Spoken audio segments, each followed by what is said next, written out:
Bian Shihai's face was hideous, but he was very joyful. Yemo was forced into the air by the Diansung's 7-kill formation. He was dead for sure. As long as he fell, it would mean certain death. Yoemo would be dead if he fell into the formation from the air, even if he was in perfect state, much less he was injured now. Bian Shihai's face was hideous, but he was very joyful. Yemo was forced into the air by the Diansung's 7-kill formation. He was dead for sure. As long as he fell, it would mean certain death. Yoemo would be dead if he fell into the formation from the air, even if he was in perfect state, much less he was injured now. Rumble. Bian Shihai led the 7-kill formation into a second full-powered attack. Bubbles and dust flew everywhere, but Bian Shihai and Hu Nuoping's hearts sank. That hit didn't seem to have hit Yemo. They didn't dare to believe that. Even great heaven masters couldn't stop in the air and wait until their punches landed, much less Yemo wasn't great heaven. There was no way that attack could be dodged. But the truth hit them hard. Retreat! Bian Shihai reacted rapidly. He knew things weren't good as soon as that attack missed. Although he didn't know how Yemo stayed in the air, but as long as he did, then they would be the ones to die. The force of their attack was already done, and as long as Yemo attacked, even the simplest attack would damage them heavily. Although Bian Shihai was the first to react, he still seemed a little slow. A door-sized huge sword swooped down with cold wind and spun the 7 together. No. Bian Shihai could no longer control the terror in his heart, and tried to retreat by using all the qi in his body. Slice. A huge sword sliced, and the huge square of Diansung's sect had a more than 10-meter deep ravine slashed out by this sword. Other than Bian Shihai, who barely managed to escape, the remaining 6 all died. With blood spewing out of his mouth, Bian Shihai stood there like a doll, looking numbly at the place he had stood before. It had turned into a deep ravine. He couldn't even say a single word now. Yemo's power and menace exceeded his comprehension. Was this even human? Their Diansung actually offended someone this terrifying and led him to their sect. If Diansung was annihilated due to this, then he, Bian Shihai, would be the sinner of Diansung. Although he had conflicts with Lu Russian over power, this was all internal conflict. But now, Yemo had the power to kill all of Diansung. He started to regret. He shouldn't have indulged his Su. If not for Bian Chao, Yemo wouldn't attack Diansung. But now, he couldn't even save the sect, much less get revenge. If he knew this earlier, he might as well have given the sect leader position to Lu Russian. If he knew Bian Chao would cause such big trouble, he would have killed him earlier. But now, it was all too late. Lu Russian also looked at the deep ravine dumbly. He couldn't understand this at all. He clearly saw a huge door-sized sword slice down, but immediately, the sword was gone. Was he dreaming? Lu Russian looked at the disciples with their mouths wide open behind him. He knew what he saw is real. Yemo indeed hacked down with a huge door-sized sword, but then the sword turned into nothing and disappeared quickly. At this moment, he was no longer thinking about Bian Shihai's wrongs. He only had annoyance and hate. This Bian Chao actually brought such a calamity to Diansung. Before, he had talked about Yemo being a big trouble only for bashing Bian Shihai, but now he really knew that this was a big trouble. Things had gone out of their control. He was sure that it would be their turn after Bian Shihai was killed. Yemo took away the flying sword and walked slowly to Bian Shihai. He must kill this person. Amito fo patron Yi, since you have already killed the main culprit, why don't you just stop killing now? It would be the best. An old yet powerful voice sounded. Almost at the same time, a monk whose face was obscure suddenly appeared on the square. Yemo was shocked. He already kept his spirit sense on alert, but he still didn't notice when this monk came. There was such a powerful monk in this world. Although he used up a lot of spirit qi, only less than half remaining, he was still shocked. Wu Dao Qian Bei, please save us, Diansung. Hearing this voice, not only did Bian Shihai but even Lu Russian kneel and beg. He's Wu Dao. Yemo looked carefully at this monk but still couldn't see anything special. But he had heard of this monk. Zhang Jue told him before that there were no great heaven masters in this world other than Wu Dao. But it said that Wu Dao was only halfway great heaven. But now, Yemo was sure that this Wu Dao definitely wasn't halfway great heaven. Not only couldn't he see Wu Dao's face, but he also couldn't see his power level. In that instant, Yemo knew that this Wu Dao was definitely stronger than him. Although Wu Dao might not be able to kill him, he wouldn't be able to get much out of fighting Wu Dao. What to do? A monk poking his nose into others' business. Should he fight? No matter what, he needed to fight to know if he was a match for this monk. Thinking about this, Yemo didn't waste time talking and jumped up. The long sword in his hand went straightly towards Bian Shihai. He was certain that this old monk would stop him. As expected, just when the long sword reached Bian Shihai, the monk jumped up and after muttering a Buddhist call, he punched twice. No matter how eerie Yemo's sword attacking angles were, the attacks were blocked by the monk's fists. Crank, crank. If Yemo didn't know that the monk was empty-handed, he would have thought it was their weapons clashing together. After multiple clashes, Yemo's long sword was knocked aside and he also retreated a few steps. Then, he looked at Wu Dao and said coldly, "Monk, are you really going to intervene with this? Amito-fo, patron's power is great. The chi in the sword has already materialized. It could be seen that patron has great wisdom. However, patron's killing intent is too dense. It's best if you come with me into the mountains to dispel your aggression." Wu Dao monk said as though this was how things were meant to be. Yemo was furious, and sneered. "Monk, you're saying you're going to take me away? Are you the Pacific Police or what? Let me see how you're going to capture me today." The monk stopped talking and just jumped up, grabbing at Yemo with his withered hands. Yemo condensed a chi fireball on his fist and punched at Wu Dao. Bang bang. After another few clashes, chi fire splattered and Wu Dao retreated many meters, looking at Yemo with seriousness. He was tricked by Yemo. Yemo applied a chi fire on his fist, and it made him suffer greatly. But Yemo didn't have it very easy either. He stopped himself after almost retreating more than 10 meters. Yemo's spirit sense scanned Wu Dao's fist but found that it was only slightly charred. His chi fire didn't affect Wu Dao's fist at all. "So strong!" Yemo exclaimed. Even if they're stage 4 chi gathering cultivators, they wouldn't be completely fine like Wu Dao after being attacked by Yemo's chi fireball. "Patron's power is strong, but are you really going to annihilate Diansong?" Wu Dao's voice grew deep and even saved his usual Amito-fo. Lu Russian could also tell that the Wu Dao monk couldn't do anything to Yemo and was even more shocked. Wu Dao Qianbei was the publicly recognized strongest in the outer hidden sections. Although he was said to be halfway great heaven, no one knew how strong he really was. If Yemo defeated Wu Dao, then what should they do? Thinking about this, Lu Russian felt frigidness again. He saw how decisive in killing Yemo was. Lu Russian no longer hesitated and stood up, saluting Yemo with his fist. "Young Master Yi, Bian Chao was indulged by his father and did wrong things. Now, young Master Yi have already killed Bian Chao. Please, on account of Wu Dao Qianbei, stop now. I swear that if young Master Yi is willing to stop here, our entire sect wouldn't hold any grudges to young Master Yi. If we revoke this oath, let the heavens perish us. Okay, in that case, I'll end this feud with Dian Sang on account of Wu Dao Qianbei. But I must kill Bian Shihai," Yemo said coldly. He didn't really care if he killed the rest, plus, Wu Dao was here. And Wu Dao's power made Yemo respect him and even changed his greeting to him. Wu Dao said Amito-fu again and then said, "Patron Yi, you're too murderous. Since I came, I won't let you kill anymore." "Really?" Yemo suddenly flew up and headed outside Diansung.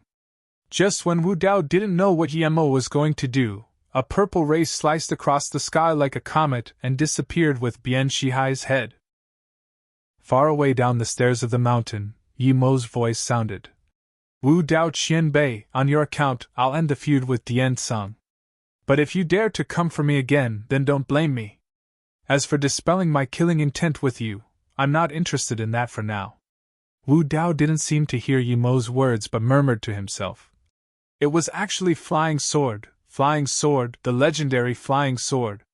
Lu Russian and the others looked in terror at Bian Shihai, who fell dead to the ground and shivered. So this was Yi Mo's killing blow. He had been strong to this point. But soon, he felt lucky for his decision. If he didn't choose the opportunity to talk to Yi Mo while Wu Dao was here, perhaps his dead body would also be on the ground now. Amito-fo. The monk called again and disappeared. Even Lu Russian didn't know how he left. Then Lu Russian wiped the sweat on his forehead and said seriously, "Starting from now, Dian Sung sect will seal sect for 5 years like He Lu sect. From now on, Dian Sung sect members are not allowed to mess with Yi family people." The remaining Dian Sung members looked dazedly like Lu Russian at the putrid scene. They understood why Lu Russian did that. If they pissed off someone like Yemo again, then he wouldn't hesitate to annihilate Dian Sung. The remaining Dian Sung members looked dazedly like Lu Russian at the putrid scene. They understood why Lu Russian did that. If they pissed off someone like Yemo again, then he wouldn't hesitate to annihilate Dian Sung. And the reason he didn't annihilate Dian Sung completely wasn't because he was suddenly turned to be nice and tolerant, but Wu Dao Qianbei intervened. Yemo didn't have the confidence to defeat Wu Dao, and plus, Lu Russian sworn an oath. Thus, he stopped. If Wu Dao Qianbei didn't come, Yemo would completely annihilate Dian Sung for sure. Even so, Yemo killed Bian Shihai before he left. Just looking at how he killed Bian Shihai in front of Wu Dao Qianbei, one could see that Yemo wouldn't allow any threats to exist.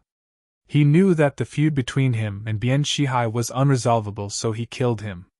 And although Lu Russian made the oath, if Yemo didn't want to let Dian Sung go and came back again, they wouldn't have any way out of it. So, he chose to seal the sect. This was the safest way. Moreover, it was very hard for a hidden sect to cultivate a black-level warrior. It required even a top-talented person many years. Yemo killed almost 70% of the Dian Sung's strong disciples. Dian Sung could be said to have been fragmented. Yemo didn't even need to come. Any smaller sect could finish off Dian Sung and acquire this place. At this moment, Dian Sung was treading on thin ice, so they had to be careful. Yemo stood on the flying sword and charged into the air. Although he killed almost all of the elite in Dian Sung in this battle, he also paid a price. He was injured and used up a lot of qi. After he fought with Wu Dao, he immediately knew that he wasn't a match for that monk yet, so he decisively chose to retreat. According to his original plan, he was going to annihilate the entire sect and search their stores. But since something happened, he wouldn't come again second time. He knew that although he felt threatened by Wu Dao, this feeling of threat was mutual. Although he was no match for Wu Dao yet, there was no way Wu Dao could capture him. Plus, if they really fought a life-and-death battle, it's unknown who would win yet. When Yemo came back to Serenity, Tang Beiwei was already waiting for him. Seeing her brother come back, she finally felt relieved. She knew her brother was strong, but this time, he went to Dian Sung. She heard her master say that Dian Sung was one of the 6 big sects of the hidden sections. Although they were the last ranked, but it didn't mean they were weak. "Let's go, we'll talk when we get back. I'll ask your master and see if she can help set up that chain again." Yemo smiled at Tang Beiwei and said, "No need, master said she could fix the chain herself." Tang Beiwei shook her head. Yemo nodded. "In that case, I won't do anything. After we go back, I'll make a few amulets for you." Unexpectedly, after Yemo came back from Dian Sung, Jing Xian didn't ask anything. Although she often came to Tang Beiwei's place, she never asked Yemo what happened at Dian Sung. Since she didn't ask, Yemo wouldn't tell her, and he stayed at Serenity. He usually went around gathering herbs. The rest of the time, he spent with his sister cultivating the blue flower blue leaf grass and the purple heart vine and teaching her cultivation. The life of Yemo here in Serenity was lived silently and slowly, without ups and downs. In the depth of Wuliang Mountain where humans didn't set foot in, there were a lot of precious herbs. 2 weeks later, Yemo finally gathered all the ingredients and made another cauldron of qi-increasing pills. He also made another cauldron of lotus life seed and face-preserving pills. Yemo failed in making the first cauldron of qi increasing pills, and succeeded in making the second cauldron with 9 pills due to Luo Xian's qi recovery pills. Now Yemo was at stage 4 qi gathering and made 12 pills in his third cauldron. This made him rejoice greatly. Yemo let Tang Beiwei consume 1 to reach stage 2 qi gathering and then left her with 2, telling her to eat another after reaching stage 2 peak. As though feeling that her brother was going, Tang Beiwei was no longer in the mood to cultivate. She spent every day with Yemo. She hoped her brother would stay here, but she knew that was not possible. This morning, Tang Beiwei came to Yemo's place in the morning but didn't see her brother. Instead, she saw a letter on the table. Tang Beiwei knew that her brother had left for sure. Although she knew her brother would be back to see her, she still felt down. She picked up that letter. Below it was a small dagger that her brother made for her. Suddenly, she had the urge to cry. A sigh sounded from behind Tang Beiwei. Tang Beiwei turned around and saw her master watching her from behind. Tang Beiwei called out master tiredly. Jing Xian walked in and patted Tang Beiwei's hair. After a long time, she said, "Beiwei, your brother is no ordinary person and you also know that. That's why you stayed here. I think if you want to live a wealthy life, you only need to ask and your brother would get it for you. Master, I don't like the boisterous city. I like the peaceful, worryless life here." Tang Beiwei immediately shook her head. Jing Xian nodded and said, "That's why you need to work hard and cultivate. Don't disappoint your brother. I think he will come back to see you. Perhaps the next time he comes back, he will take you away with him." Tang Beiwei shook her head and didn't talk. If she wanted to leave, she could get her brother to take her this time, but she didn't want to go back to the city and live the life of no kin. Although her brother left, her mother was still here. And she knew that a lot of the things her brother did was too extraordinary. So, she couldn't be of hindrance to her brother. Staying here, her brother didn't have to worry about her. After she had enough power, then, she could go help her brother. In her eyes, there was no right or wrong. As long as her brother did it, it was all right. So she would never ask what Yemo did nor talk about it. Yemo didn't tell Tang Beiwei when he left. He knew that ever since seeing this sister, she seemed very emotional. She became a completely different Tang Beiwei now to the one he first saw. When he first met her, she was very subjective and was even prickly. Yemo knew it was due to her living under poverty and prejudice. If she didn't act tough, then perhaps she would have long been devoured by others. When Tang Beiwei was young, she must have never experienced the feeling of being loved. She didn't even have a childhood, so she cherished Yemo's love a lot. When Yemo came to Flowing Snake, he almost couldn't believe his eyes. This place was no longer rowdy and chaotic like a few months ago. Countless workers worked tirelessly everywhere. What was this? "Ye brother!" A voice of joy sounded. Fang Nan brought a few of his minions over. "Fang Nan, what's this?" Yemo looked at Fang Nan with a ruddy and ecstatic face. Although he saw that Fang Nan had ascended yellow level middle stage, this wasn't what he cared about the most. He was thinking about how Fang Nan hired all these workers. How did he have the money? Fang Nan said joyfully, "Ye brother, everyone was happy when you annihilated the amphibian gang. In the borderland area, it's all managed by our Luo Yu Trade Company now. Zhang brother and Su brother are here." Yemo saw Zhang Jiayan and Su Ping run over.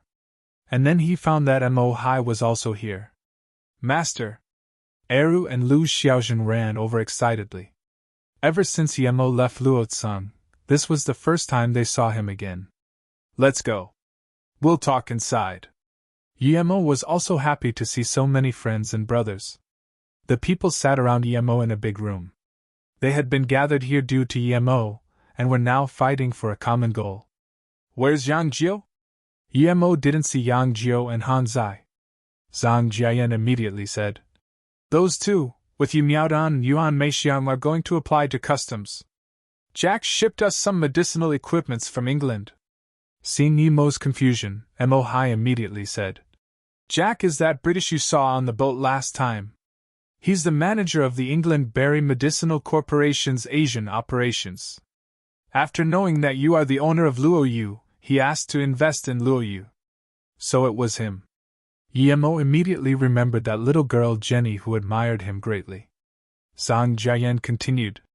Yi, this time, it's all due to Mo Hai brother that we can register as a company and re-establish Flowing Snake. Their Hong Kong Mo Corporation provided $200 million to our company to start up and brought over Jack to invest in us. However, regarding the shares, we don't dare to say much. We have to ask you to decide when you're back. Hearing Zhang Jiayan's words, Mo Hai quickly said, Yiqian Bei, it's my uncle's will to invest in Luoyu and my uncle doesn't need Luoyu's shares. My uncle said we must support whatever Qian Bei does. As for Jack, he doesn't need shares. He just hopes Luoyu can cooperate with his company. Yemo already knew what to do on his mind and no longer talked about shares. He knew that he saved Mo Kong before and Mo Kong now was trying to pay him back. He wouldn't mistreat Mo Kong, however. As for that British Jack, he was very cunning and already thought about future cooperations. Yemo took out 2 chi-increasing pills to Mo Hai. These 2 pills are called chi-increasing pills. Help me put them up for auction. One of this is enough for a warrior below Earth level to break through. Yes, Qian Bei. Mo Hai took the pills excitedly. Although he didn't know what Earth level was, he knew this was related to ancient martial arts. These pills could allow ancient martial artists to ascend, and this meant they were extremely powerful. Su Ping immediately said, Third brother, your pill is too precious. I'm black level middle stage now. I'm sure I will ascend a stage half a year later. I've never even dreamed of such things before. Yemo smiled. Second brother, in the future, our company will be renowned across the globe. There will be many ruffians coming to start trouble, so the stronger second brother is, the better. Dealing with ruffians is what I love to do most. Third brother, don't worry. I'm sure those scums outside won't be able to see our tech at all. Su Ping patted his chest and promised. Yemo looked at Eru and said, Eru, when I'm not here, you can learn ancient martial arts with your martial Uncle Su. You must not drop it. Yes, master. Eru quickly replied. Zhang Jiayan said perplexedly, Yi, I've seen the pills Eru made. We can't mass-produce them. Although it's good, it's too hard to develop and grow the business. Plus, no matter how strict we keep the secrecy, if specialists buy our pill for analysis, they may be able to figure out its pharmaceutical formulations. Yemo smiled. Zhang brother, don't worry. Not only can our pill be mass-produced, but other people won't be able to copy it. Then Yemo turned and said to Mo Hai, Mo Hai, after you go back and sell these 2 pills, help me buy 200 million worth of jade. I don't need it to be very good quality. Just average is fine. Okay, Qian Bei, don't worry. I got this covered. Mo Hai stood up and promised. Although he was shocked at Yemo's request, he didn't ask anything. Yemo waved his hand. Don't call me Qian Bei. Just say my name. After 2 hours of meeting, Yemo knew that the Luoyu Corporation was managed by Zhang Jiayan and Yu Miaodan.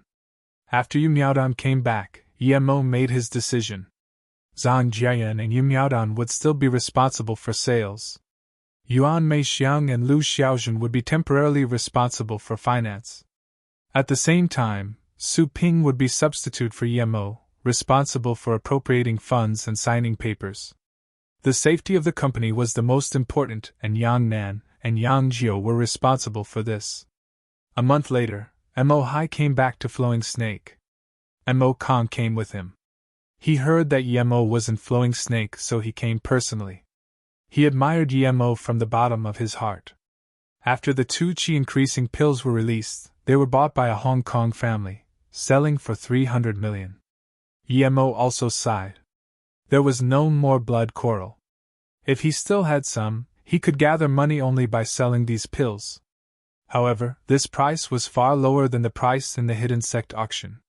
If they were put up for the auction last time, then perhaps the price would double or more. The 200 million worth of jade were all set up around the factories of Flowing Snake. There were no spirit stones here. EMO could only use a lesser material to build a spirit-gathering formation around the factories. The effect was far inferior to one made with spirit stones, but it could still produce spirit chi. The chi gathered was only enough to make pills and was far from enough for cultivation. At the same time, EMO added a few spirit-gathering formations on the beauty pill machines to guarantee quality.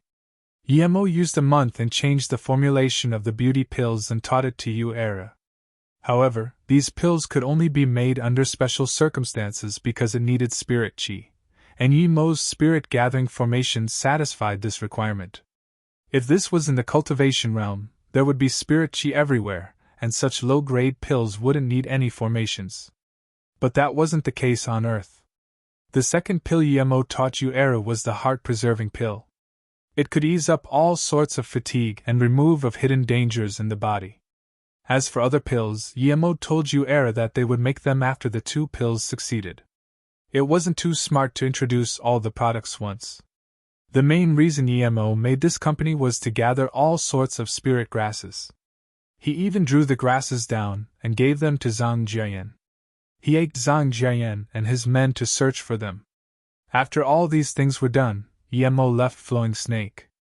EMO knew that with the current circumstance, he wouldn't be able to ascend if he stayed in one place, staying in the same spot.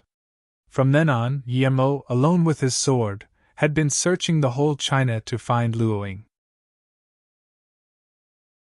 It has been almost half a year since EMO left Flowing Snake.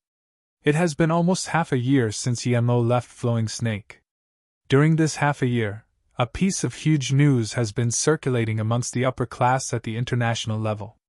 That news being that the arrogant hitman organization Earth Fiend had been completely destroyed overnight due to offending a certain strong person.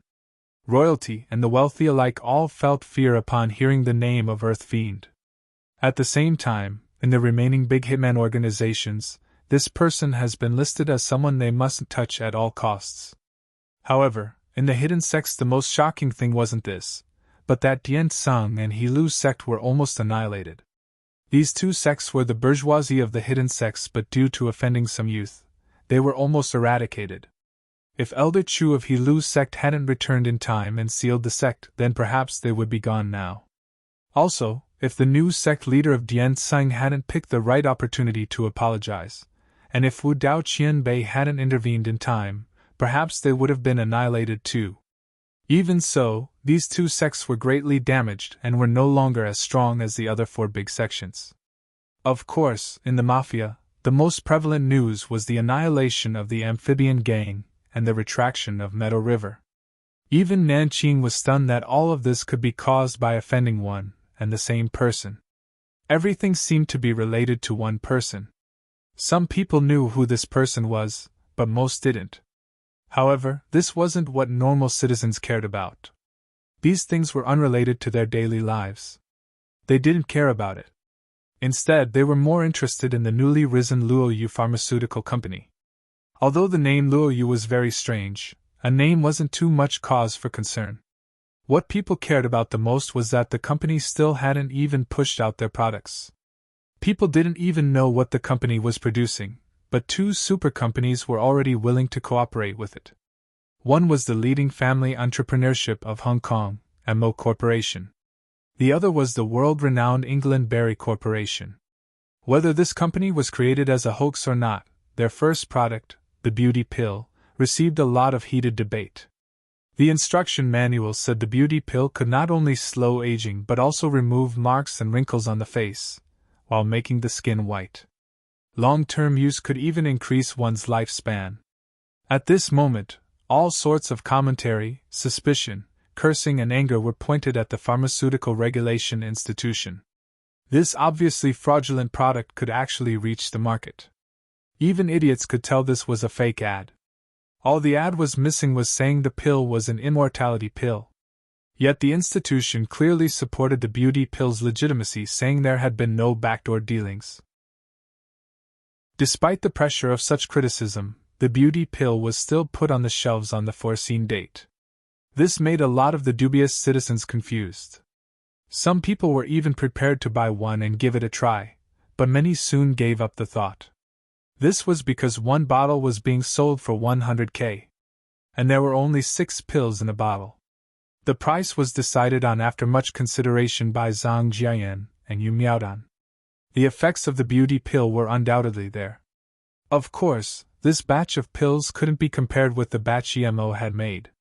Those had been made with Yemo's essence qi and the ingredients had been much more precious.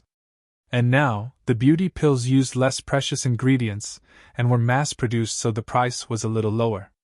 Although the current 6 pills together were less potent than one of the original pills, the effects were still obvious. After consuming a bottle, there will be results. Although it had been marketed as magical, no one bought them because no one believed it, and because the price was so exorbitant. At the Guilin distribution point, 30 bottles were sold at once. Shi Yuerong also hadn't expected that she would be able to see the beauty pill again at Guilin. Ever since she bought one for 200k at the Luotsang social night, she had never seen it again. Although she went back to Luotsang a few times afterwards, she didn't find anything. She hadn't expected to see this at Guilin. Although it didn't smell as good as the one she bought last time, it smelled quite the same. Shi Yuerong immediately realized that it came from the same place as the one she bought last time. Ever since she had eaten that beauty pill, not only had her face become shiny and smooth, her skin had also become white. A lot of people who knew her asked her where she'd bought the pill, but when they went to Luotsang again, Yemo had already left. So this time, she didn't hesitate to use up the 3 million in her card. If it wasn't that she didn't have enough money, she would have bought more. With the first customer buying, furthermore buying so much at once, people started to buy the beauty pills. Although it was still only 1 bottle at a time, that was much better compared to nothing being sold yesterday. However, this situation didn't last long. A week later, almost all the distribution points were full of people.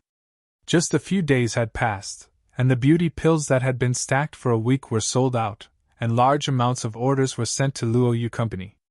The beauty pill was authentic. It was more authentic than what it said in the instruction manual. There was really such a thing in the world, such a magical pill. Almost everyone who had first bought the beauty pill saw a business opportunity, and it was they who bought them like crazy. They knew that this price would multiply in the next month. Over the course of 1 short month, all sorts of reports showed that the beauty pill was heavenly and magical. This new pill not only shocked all levels of China but also the rest of the major pharmaceutical companies throughout the world. Instantly, everyone knew why the international big companies England Berry Corporation and Hong Kong Mo Corporation would cooperate with Luoyu Corporation. Such an out-of-this-world company, only an idiot wouldn't cooperate with them. But everyone was disappointed when Luoyu Corporation announced that they do not accept any orders nor cooperations with other companies. Even the beauty pills were only sold at certain chosen places. This was madness. The entire earth was shaken into a frenzy by Luoyu corporations. What pill could have such an overwhelming effect? What company can be as dominant as Luoyu? They're not even receiving orders. On top of that, the announcer also mentioned that they will be bringing out more products. In this short time, the deserted Flowing Snake became busy with people. But Flowing Snake was the borderland between 2 countries. This land was disputed territory. No one had wanted to stay here in this chaotic land, but after the popularity of the beauty pill, it became popular too. The factories of the beauty pills were heavily guarded though. No one could come close. At a normal restaurant in U State, an emaciated young man sat drinking just a Mao Tai. He was Yemo. During this half a year, Yemo had been to many places and even went to a few hidden sects, but he still had no news of Luoying. Some places were hard to reach for other people, but they were nothing to Yemo. No matter how hard to get to the place was, he only needed to step on his flying sword to reach it. This time, he passed by Yu State and remembered Ningqingxue. Eventually, he couldn't resist the longing in his heart and wanted to come and see Ningqingxue. He wondered how she had been lately. Although he knew it wasn't good to do this, he didn't hate Ningqingxue. Perhaps one day when she remembered what happened between them, she would feel more pain than him. So, he had never hated her. He was waiting for her to remember. Sometimes Emo wanted to drop these things. But once he thought about it or saw something that triggered the memories, he could no longer resist the longing in his heart. He couldn't just calmly walk past Ustate this time. He chose to stay. Regardless of whether he could see Qingxue or not, he still wanted to go have a look. There was a connection which couldn't be severed or set aside. Emo couldn't be carefree, he wanted to, but he couldn't. Ustate Mao Yuan Tower was the headquarters of Feiyu Corporations. At the CEO's office NR 808, the CEO was listening to Vice CEO Li Mumei's report. Li Mumei was talking about the recently popular beauty pill. Mumei, you're saying the headquarters of this Luoyu Corporation is in Flowing Snake? Isn't Flowing Snake very chaotic?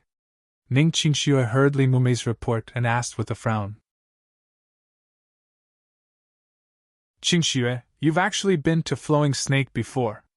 However, I heard that Flowing Snake isn't the same as before due to Luoyu Corporation. It's now very popular and prosperous. It's said that it's even safer than some mainland cities. Li Mumei sighed. Qingxue, you've actually been to Flowing Snake before. However, I heard that Flowing Snake isn't the same as before due to Luoyu Corporation.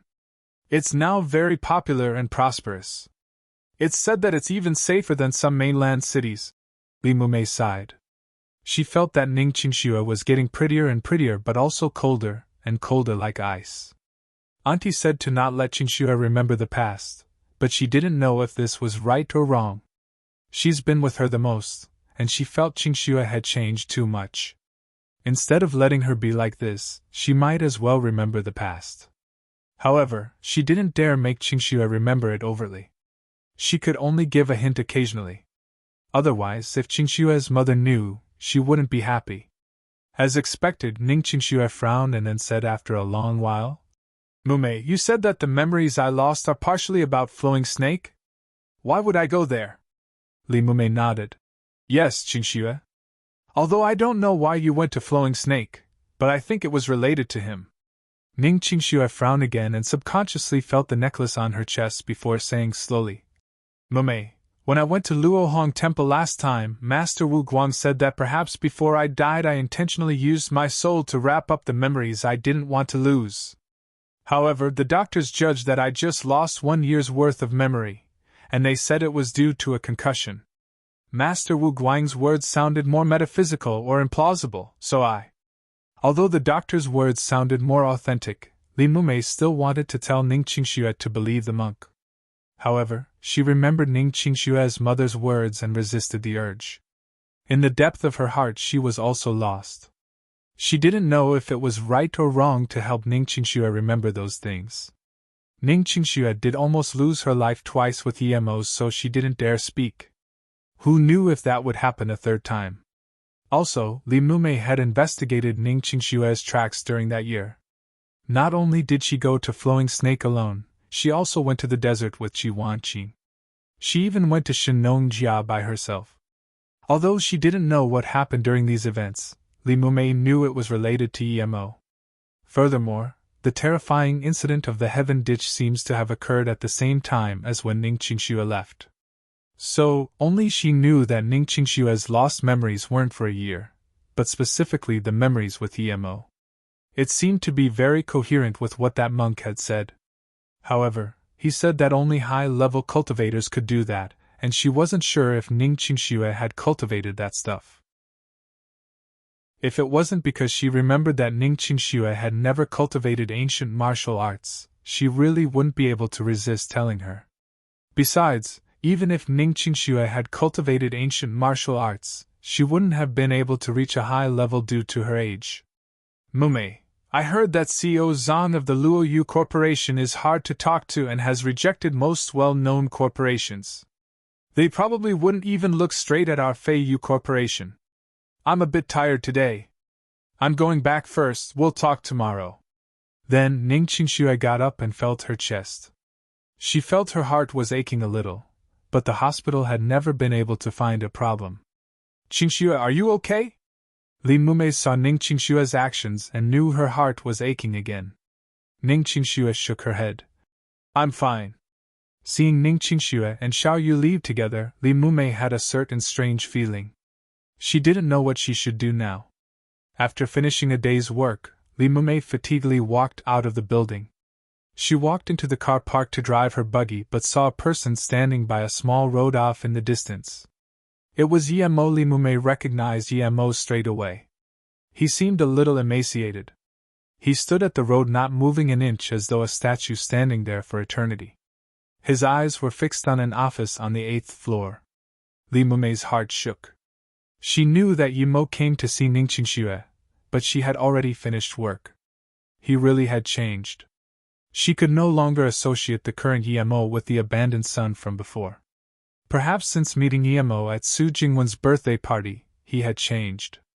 Thinking about Ning Qingxue's cold expression, Li Mumei could no longer resist knowing and not telling. She had to tell Ning Qingxue. If she didn't, perhaps many years later Ning Qingxue would hate her for life. Qingxue must have cared about Yemo too much and not have wanted to forget him. That's why when she was about to die, she enveloped her memories. That was because she loved Yemo too much. Master Wu Guang is right, it must be like this. I don't understand why Qingxue would know ancient martial arts, but I can ask Yemo. Thinking about this, Li Mumei opened the car door and was going to talk to Yemo, but when she looked at where he had been standing, it was empty. Yemo was nowhere to be seen. Yemo jumped up to the window he had jumped off last time.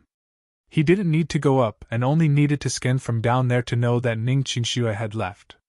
Nonetheless, he looked at her office in a daze. So what if Ning Qingxue wasn't in her office? Even if she had been, what could he have done? Yemo sighed and turned to leave. Although Yemo had already left, Li Mumei still made up her mind to tell Ning Qingxue everything she knew. Even if she didn't care about those memories, even if Ning Qingxue's mother would blame her, she would still say it. Having made up her mind, she drove to Ning Qingxue's place. Li Mumei opened Ning Qingxue's room and saw her stand by the window. She was holding her chest and looking into the distant buildings in a daze. Li Mumei suddenly realized that Ning Qingxue's gaze was similar to Yemo's. Mumei, you're here. Ning Qingxue turned around and filled a cup with water for Li Mumei. Li Mumei hesitated for a while before biting her lips and saying, Qingxue, I don't know if I should tell you, but if you really don't want to know, I won't say it. If you do, I will tell you everything I know. Ning Qingxue sat down and also poured herself some tea before saying slowly, Is this about me and Yemo? Li Mumei nodded. Although in your memory, you feel disgusted about him, a lot happened in between. I don't know if I should say it and I don't know if you will care. Ning Qingxue sunk into a long silence before saying, In fact, I don't feel disgusted about him. I just feel that we're impossible. I know why Yemo came up last time, but I won't believe it. Besides, I know Yemo's character very well. I won't like someone like him. Although I simply don't like him, my mom detests him. Last time, she even kneeled to him for me.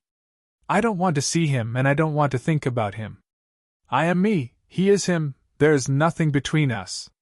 Li Mumei stared at Ning Qingxue for a long time before saying, Qingxue, is that really how you feel? If it is, I won't mention him again and I will also forget about all of it. Ning Qingxue hesitated. Her attitude wasn't as adamant as the first time. When Li Mumei asked a second time, she wavered. Even though she was sure she wouldn't like Yemo, someone with nothing good about him, she still had the subtle feeling that her heartache was related to Yemo. Every time someone mentioned this name, or whenever she thought about the name, she had that heartache feeling. She even felt this necklace of hers was related to Yemo, since every time she felt pain, she would just feel the necklace and the pain would slowly disappear. Qingxue, you didn't turn around just then, but how did you know it was me and not Auntie? Li Mumei suddenly thought of this. Ning Qingxue was dazed. Yeah, just then, she knew it was Mumei without turning around. Also, there were many times in the office where you didn't even look up yet still knew if it was me or Xiaoyu. Although you could judge by our footsteps, but even when they sound very light, you are still able to tell. So I really suspect that you have learned ancient martial arts, Li Mumei said dubiously. Ning Qingxue sighed and looked at Li Mumei. Mumei, tell me about Yemo and I. I really don't believe there could be anything between us. After hesitating for a moment, Ning Qingxue said, Mumei, no matter what, don't tell my mother about our conversation today. Li Mumei nodded. I know, even if you hadn't said anything, I wouldn't have told her. Li Mumei didn't know why Ning Qingxue would suddenly change her mind, but she had already been wanting to tell her about this subject. Since Ning Qingxue had changed her mind, she wouldn't have to pretend she doesn't know anything. Li Mumei didn't know why Ning Qingxue would suddenly change her mind, but she had already been wanting to tell her about this subject. Since Ning Qingxue had changed her mind, she wouldn't have to pretend she doesn't know anything. However, Li Mumei asked instead, Qingxue, if we were still in Beijing and if the Song family were as strong as before, if that Song Shaoan would force you to marry him, what would you do? Ning Qingxue hadn't expected Li Mumei to say this. If that were indeed the case, then she really wouldn't know what to do. The power of the Song family wasn't something their Ning family could compare with. The Ning family was nothing compared to the Song family. If the Song family were still like before, then even if her whole family were to come to you state, they would only need one word, and their family would be doomed. Ning Qingxue sighed. Although she didn't answer Li Mumei's words, she still felt relieved. Luckily the Song family was over. She knew how much Song Shaoan had wanted her. It was her luck that the Song family had gone down. Before, Song Shaoan wanted to force a marriage with you, and other than your parents who didn't know, all the Ning family members agreed without telling your parents. However, your cousin Ning Yang secretly told you about it, and I happened to be there as well, Li Mumei said slowly. Huh, that happened? Ning Qingxue was dazed. She knew that Song Shaoan didn't have good intentions for her, but understood that big families like the Song family cared about their face. She already had a marriage pact with Yemo, so it was unlikely they would intervene. She didn't expect that to have happened. Li Mumei continued. At the time, you were very helpless as well, because everyone knew that if the Song family proposed, the Ning family wouldn't be able to reject. Ning Qingxue fell silent. Although she knew she hadn't married Song Shaoan, she still felt a little scared now. Then I proposed that you marry Yemo and live with him. At the time you agreed. Coincidentally, Yemo rented a house in Ninghai, so we moved over. Li Mumei continued. Ning Qingxue said slowly. So that's how I met him, but wouldn't the Song family exact their revenge on him? At the time, I was also afraid that Yemo would be targeted by the Song family, but I still persuaded you, saying that the Song family wouldn't do such a shameless thing. Li Mumei sighed. She knew that even if the Song family didn't take action against Yemo, Song Shaoan would. Yet, she didn't mention that at the time. She didn't know how Yemo had resolved the situation nor how Song Shaoan had suddenly died. Li Mumei looked at Ning Qingxue, who was still in disbelief, and said, Later on, I spread your photos with Yemo online and made a marriage certificate for you too. Then you moved in with Yemo. As for what happened between you two, I don't know, but 20 or so days later, Song Shaoan suddenly crashed and died at midnight. I went to Ninghai to pick you up and was planning for you to divorce Yemo, but before you left, you saw a small medical case. When you opened it, you rushed into the room and closed the door. I heard you crying, but I couldn't open the door. Ning Qingxue looked at Li Mumei in disbelief. Why would that be? Li Mumei shook her head. I also don't know, but after a long time, you finally opened the door and hugged that medical case. Ever since that day, that little case has never left your sight. But since that moment, you adamantly refused divorcing Yemo and stayed in Ninghai. Afterwards, when your parents came to visit you, you still didn't want to leave Ninghai. You're saying that I'm still Yemo's legal wife? Ning Qingxue was completely shocked. How could things be like this? She was actually married. Li Mumei nodded and said, Yes, you are indeed his wife in a legal sense. What about that small case? Ning Qingxue asked. Li Mumei answered, Ever since you were injured a second time, that small case was left in Ninghai. Although you bought the house Yemo rented before, you never went back to see it again. In Ninghai? Ning Qingxue frowned and asked again.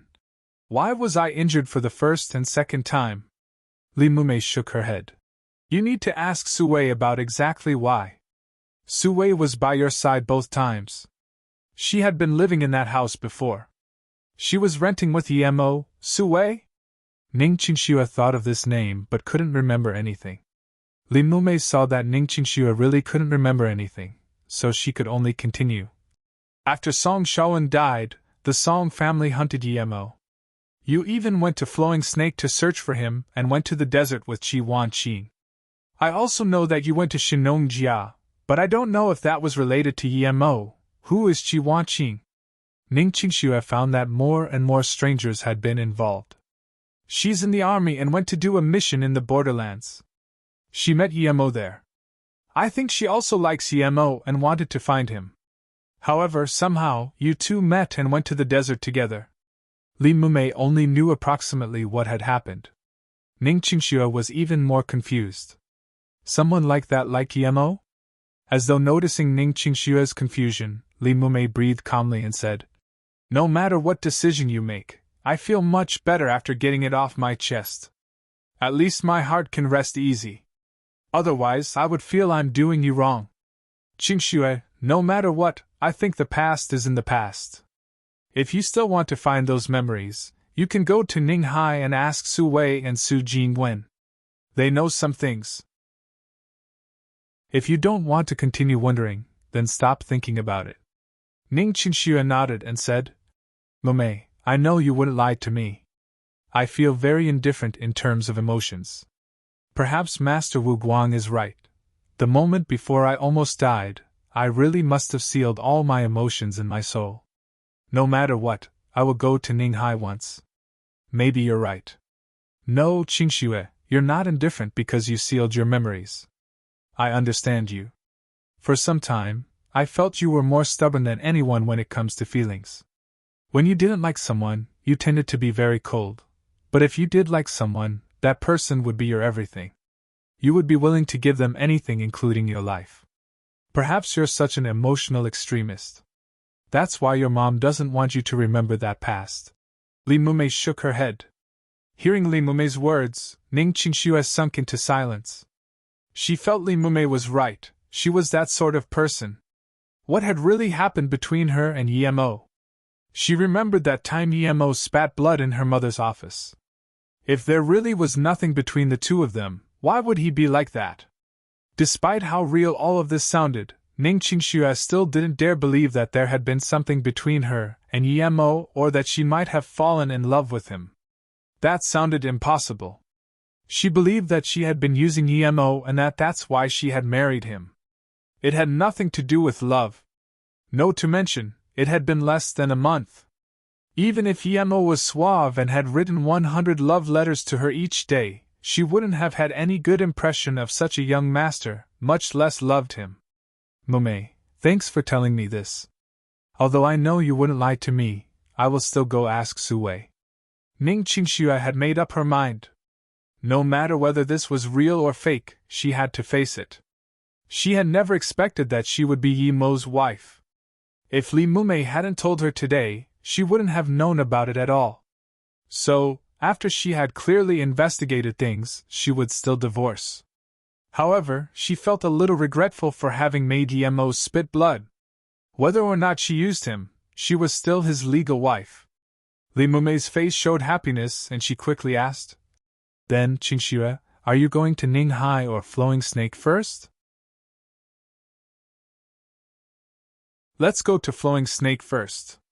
But before I go, I heard that the Luoyu Corporation is going to announce some very significant news, so let's have a look at their official website later.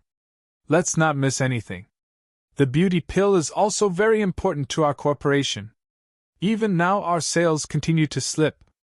If we go on like this, our corporation will face extreme difficulties, so even if we can't cooperate with Luoyu, we still need to research the recipe for the beauty pill and try to make our own product.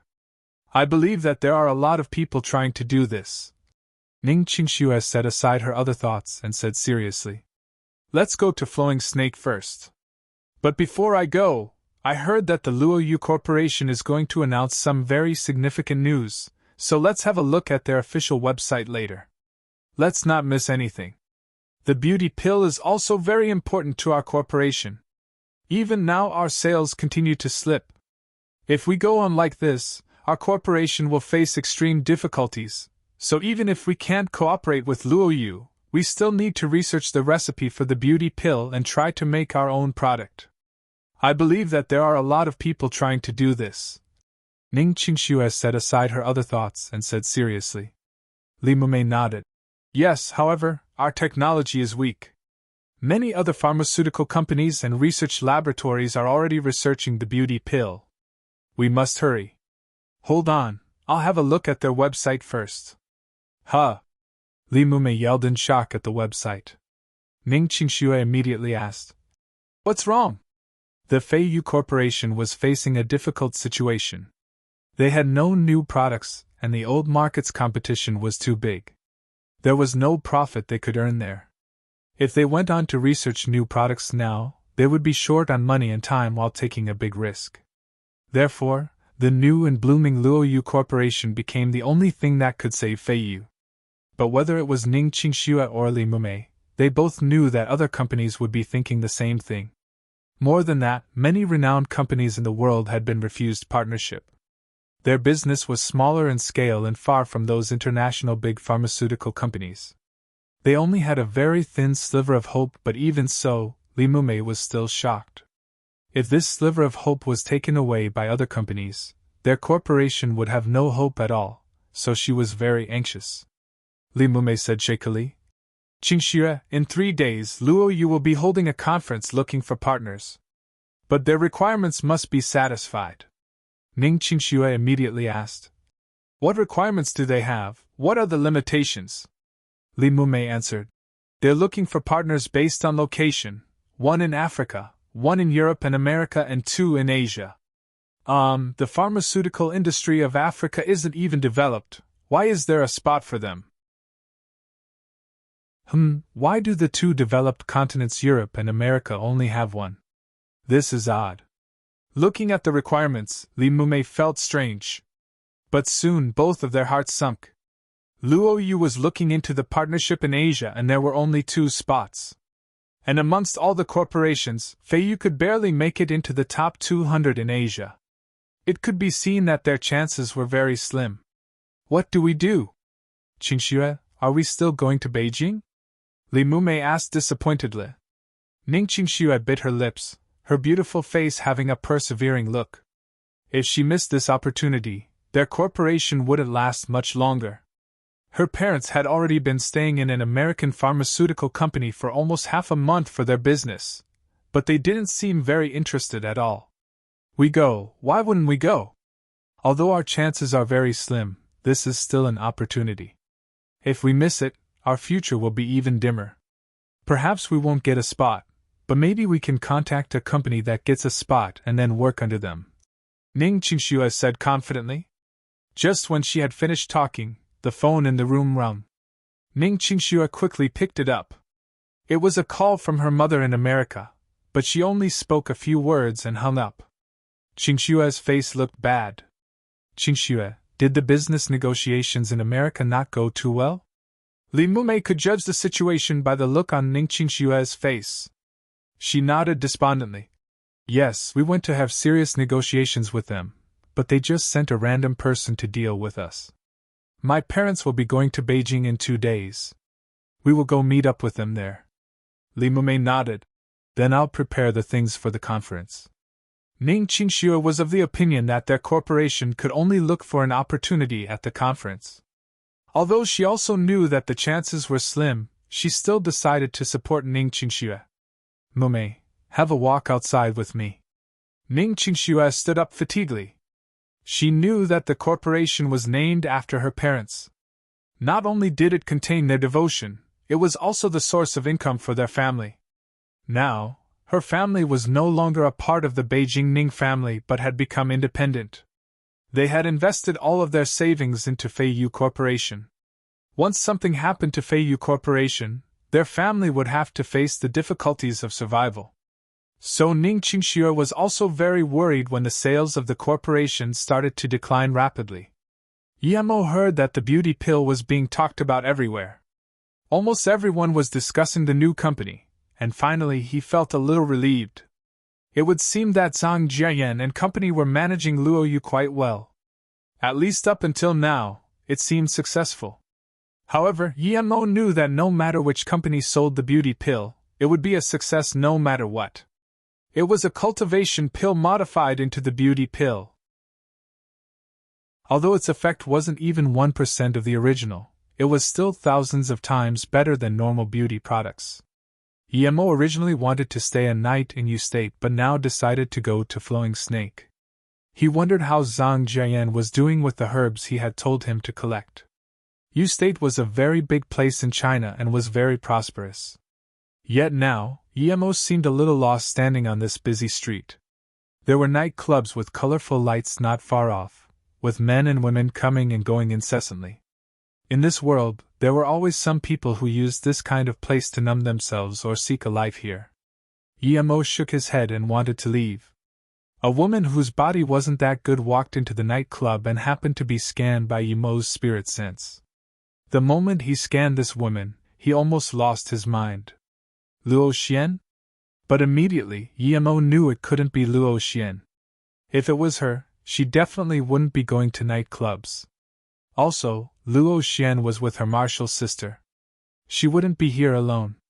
Besides, Luo Xian's body was countless times better than this woman's. But then why did he get the feeling that this woman was Luo Xian? Yemo's spirit sense turned back. It was a very average-looking woman, and so was her body. But soon Yemo realized that this woman had been disguised, and he seemed to have seen this disguising technique somewhere before. After thinking for a brief moment, Yemo figured out who this woman was. She had the same chi as Luo Xian and her big martial sister. This meant this woman cultivated the same cultivation method as Luo Xian. Other than Luo Xian's second martial sister, who else could it be? Her masquerading means were similar to Luo Xian's big martial sister, and she had about black-level primary stage power. This woman was for sure Luo Xian's second martial sister. Yemo had once told Luo Xian that the one who had ambushed her and her big martial sister might have possibly been her second martial sister. He hadn't expected to see this woman here. Yemo almost couldn't believe it. Regardless of whether this woman had ambushed her martial sisters or not, why would a woman with such a high-level cultivation method be at this sort of venue? He was simply too bewildered. Yemo didn't want to care about the three sisters' business, but he really did have a good impression of Luo Xian. Since he saw her second martial sister here, he might as well go and see what's going on. Since she had gotten the Ni Luo Sutra, why would she still go to such a venue in disguise? Plus, the Ni Luo Sutra was Luo Xian's. If he could take it, he would. Thinking like that, Yemo no longer hesitated and also walked into this nightclub while locking onto that woman with his spirit sense. Li Mumei was also looking dazedly at a nightclub not far away. She knew what sort of place that was. Euphemistically speaking, it was a high-class entertainment center. Strictly speaking, it was a brothel. The reason she was looking dumbly at this place was because she had seen Yemo walk in there. She of course knew that person was Yemo, because a few hours ago she had still seen Yemo stand underneath their building. But it was only a few hours later that he walked into a brothel. The difference was too huge. Ning Qingxue followed Li Mumei's eyes and also happened to see Yemo disappear into the nightclub.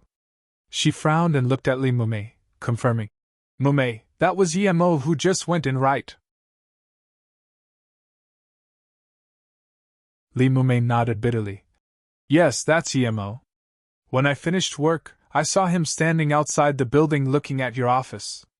I wouldn't have expected him to go there shortly afterwards. I think he's a little lonely." Li Mumei nodded bitterly. "Yes, that's Yemo. When I finished work, I saw him standing outside the building looking at your office. I wouldn't have expected him to go there shortly afterwards. I think he's a little lonely." Ning Qingxue didn't say anything, so Li Mumei spoke again. "Qingxue, you already saw Yemo, are you still going to Ninghai? Or how about we go into that nightclub and see?" Ning Qingxue nodded calmly. "Yes, I'm still going to go." I've thought about it, and I do want to retrieve those memories. It has nothing to do with him. As for going to that nightclub, I don't think it's necessary. What's that got to do with me? Ning Qingxue wasn't lying. When she saw Yemo go into the nightclub, she really felt very calm, because in her heart Yemo was that sort of person. The only strange thing was that according to her impression of him, Yemo shouldn't be the type to go in there. Although she didn't care, thinking about how she was legally his wife, she no longer had the mood to continue strolling. Instead, she said to Li Mumei, "Mumei, I'm a bit tired, let's go back." Yemo's spirit sense was so focused on that woman that he didn't notice Ning Qingxue and Li Mumei. After entering this nightclub, Yemo found a seat near the edge and sat down. As soon as he sat down, a girl wearing very little walked over. Although she looked not bad, under the scan of Yemo's spirit sense it became apparent that that was just a build-up of all sorts of powders. "Get me a cup of beer. I'll call you if I need anything else. For now, don't come and disturb me. If you say one extra word, I'm leaving." Before this girl could say anything, Yemo threw a few $100s at her and shut her up. The girl quickly gulped down the words she was going to say, packed the money from the table, and brought a beer over. Sending away the girl, Yemo spread out his spirit sense. There were very few people who really came here to eat and drink. Most people only came for one purpose. From the second to the fourth floor, other than a few rooms that actually had karaoke, most rooms displayed all sorts of nude trades. Yemo was not interested in watching these. He locked his spirit sense onto the woman on the fifth floor. He was sure that woman was Luo Xian's second martial sister. Yemo really wanted to know why this second martial sister would try to kill her martial sister just for a book. Their relationship had been a very close one. If he could find the Ni Luo Sutra, he wouldn't mind taking it away. This was Luo Xian's possession. Regardless of whether it had any worth or not, if he saw it, he wouldn't let it slip away right in front of him. This woman went into a room on the fifth floor. After closing the door, she sat for a long time before walking in front of a mirror and looking at her face. It was disguised indeed. Yemo didn't see the Ni Luo Sutra, but he did see a soft sword at her waist. It was hooked onto her waist like a belt. Soon Yemo also found that there was something wrong with her body. Her waist appeared to be red. She was injured, and the wound was quite serious. Who had injured her? Yemo scanned his spirit sense around the fifth floor and realized the fifth floor was obviously different from the floors below. There were some customers here as well, but the girls who served them were not only prettier than the girls below but also much younger. Noticing this, Yemo got even more confused. Based on the looks of her disguise, she shouldn't be able to come to the fifth floor, so why was she living here? This woman took off her jacket and took out some surveillance equipment. Yemo checked it out using his spirit sense. The screen showed the front door of the nightclub. Even Yemo had to commend this woman. If she was really Luo Xian's second martial sister, her adaptability was too quick. How long had she been out of the small world for? Yet she already knew how to use surveillance equipment. A middle-aged man with a pot belly holding a black bag walked into the nightclub. He came straight to the front desk. "Co Chen, I miss you so much. Haven't seen you for days. Come, I'll give you a massage to help relieve your fatigue." A very exotic woman walked out. When she saw this pot-belly Co Chen, her eyes started gleaming. Yemo imagined that in her eyes this fat man must probably be a good money-milking cow. Co Chen laughed, squished the woman's chest, and spanked her ass before saying, "Little hoe, I don't need you today. I want Princess Fei Fei." Afterwards, he stashed a few $100s inside the woman's bra. The woman wasn't all too happy hearing Co Chen's words, but seeing these couple $100, she immediately smiled. "Oh, that's a pity. Fei Fei just came back today, I'll call her phone for you." She called for a long time but no one picked up. Helpless, the woman said to a young girl next to her, "Lan Lan, take Co Chen to Fei Fei." Seeing Lan Lan and Co Chen leave, the exotic woman said to another woman at the bar, "Fei Fei has neither looks nor body. I really don't know how she went up to the fifth floor.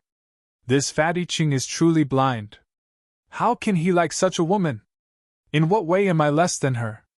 The other woman at the bar looked around before saying quietly, Sister Long, you mustn't let Sister Na hear that. I heard that Sister Na brought Fei Fei in. You need to be careful. I know, I just feel uncomfortable.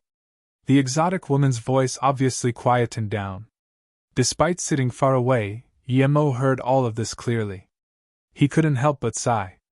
Every career had competition. But he didn't agree to the exotic woman's words. Putting aside looks, that Luo Xian's second martial sister's temperament was much higher than this woman's. That fatty Qing had good eyes to pick Fei Fei. He must be very experienced. Yumo's spirit sense scanned the fifth floor again. That girl called Fei Fei immediately packed away the surveillance screen and put on her clothes while going to stand at the door. When the fat man came, she immediately welcomed him in joyfully. Fei Fei might have been average looking, but when the fat man saw her, his eyes were smiling.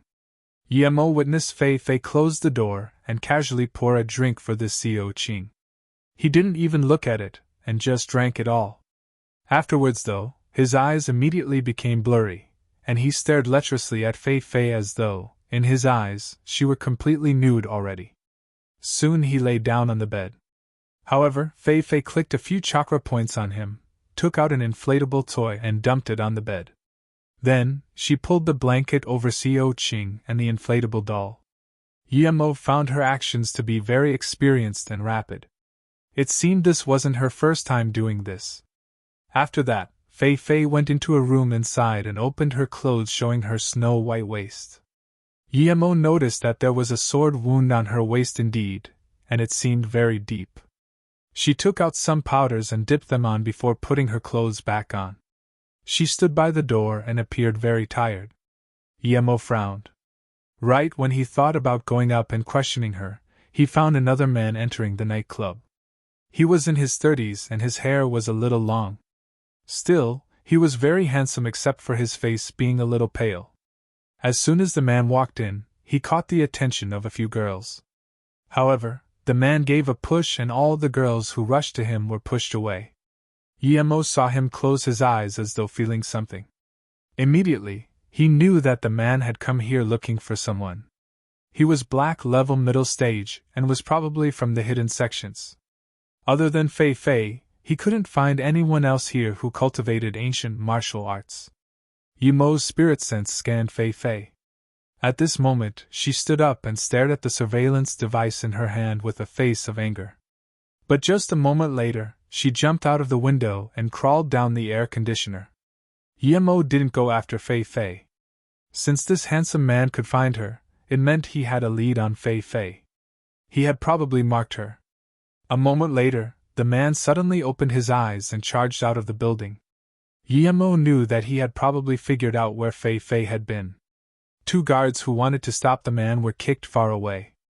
Yemo didn't follow. He walked out of the nightclub instead. He was waiting for the man to chase her down, and then be the yellow bird behind the praying mantis. As expected, Yemo noticed the man charge into Fei Fei's room and kick open the door, plucking the blanket away without hesitation. Xiao Qing was still hugging an inflatable dummy. In contrast, this young man had a face full of anger. He took out a short dagger from his chest and hacked down without hesitation. Per Xiao Qing, he didn't even understand what was going on before becoming a ghost. Thereafter, the young man jumped out of the window and chased in a certain direction. Yemo immediately followed as well. This young man's speed was very fast, and it kept getting faster.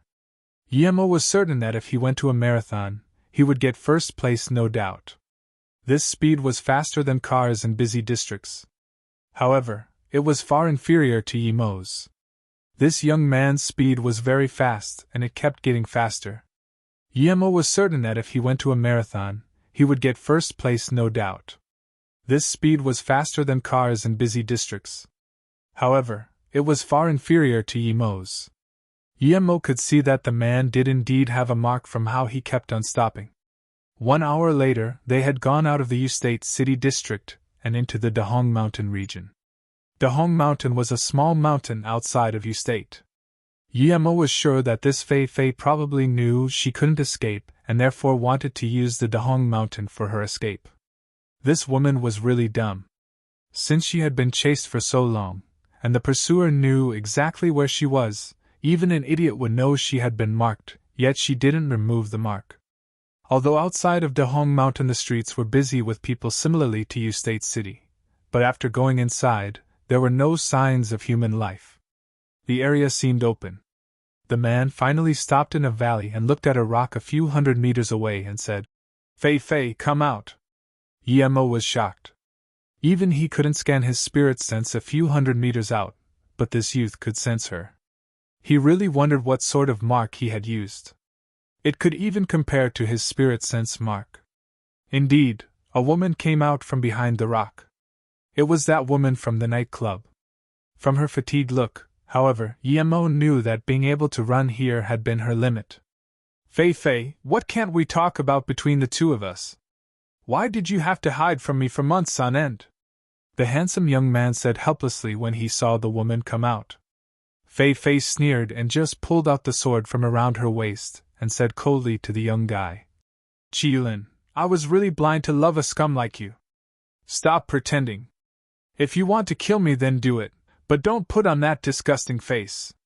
So this man was called Chi Yunlin, and Luo Fei was indeed Luo Xian's second martial sister. From what she said, they seemed to be lovers who ended up fighting each other. Yemo thought. Chi Yulin frowned and said, "Fei Fei, I just want you to show me the Luo Sutra. I wasn't going to do anything to you, and I don't want that book either. Besides, what's the difference between what is yours and what is mine? You're already my woman, and even if you weren't, I wouldn't do anything to you. But you wouldn't even trust me about this and hid the Luo Sutra instead." Luo Fei said sardonically, "Chi Yulin, stop pretending. I regret only two things in my life. One was to harm my sisters for a dog, and the other is to like a trash like you. I was blind. I didn't take the Luo Sutra, and even if I had, I wouldn't hand it over to you.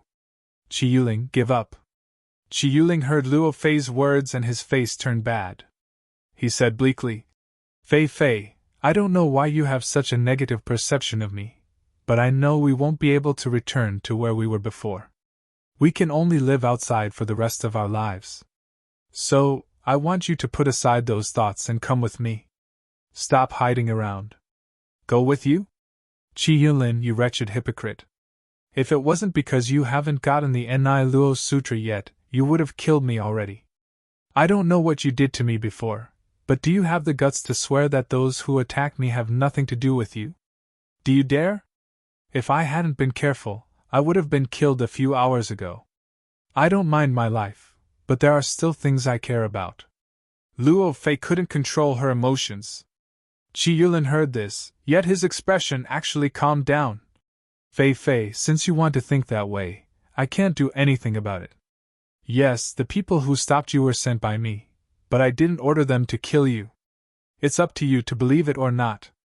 Fei Fei, if you believe me, take out the Luo Sutra, and we can find a peaceful place to live in for the rest of our lives." Unexpectedly, Luo Fei dropped down her head, and even her sword sunk down as though touched by Chi Yulin's proposal. Seeing this, Chi Yulin quickly went up and said, "Fei Fei, the heavens and earth can see my heart for you. I truly want to live with you for the rest of my life, but I'm afraid news would get out, so I swear I could never believe you again, so you can go die." Luo Fei suddenly jumped up and her soft sword turned into sword rays piercing towards Chi Yulin's chest. Chi Yulin didn't seem to have expected that Luo Fei would attack him and even try to kill him.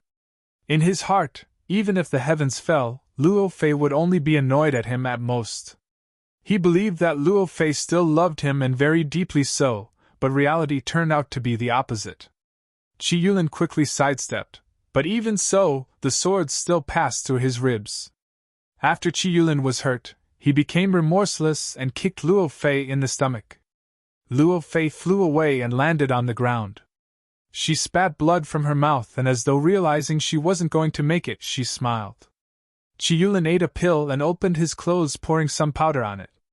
It didn't seem he was injured very seriously, but he just felt furious that Luo Fei had dared attack him. Luo Fei looked at Qi Yulin and jeered before murmuring, "Sorry that I attacked you, Sister Luo Xian, but I didn't go all out. I know you and Big Martial's sister suspect that I wanted to kill you, but I really did not." Qi Yulin suddenly yelled, "Bitch, you rubbed poison on your sword. Even if I don't get the Ni Luo Sutra, I will still kill you." But at this moment, Luo Fei had already fallen unconscious onto the ground. She couldn't hear a word he had said. Yemo was confused. From their conversation, it would appear Luo Fei didn't take the Ni Luo Sutra at all. Although she wanted to help Qi Yulin, she didn't deal killing blows to her martial sister.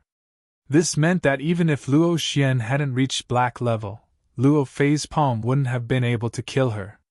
On top of that, it also seemed that the injuries the big martial sister had sustained weren't related to Luo Fei. What was going on? If that was the case, then who took the Ni Luo Sutra? Qi Yulin struggled in front of Luo Fei and wanted to kill her, but he stopped.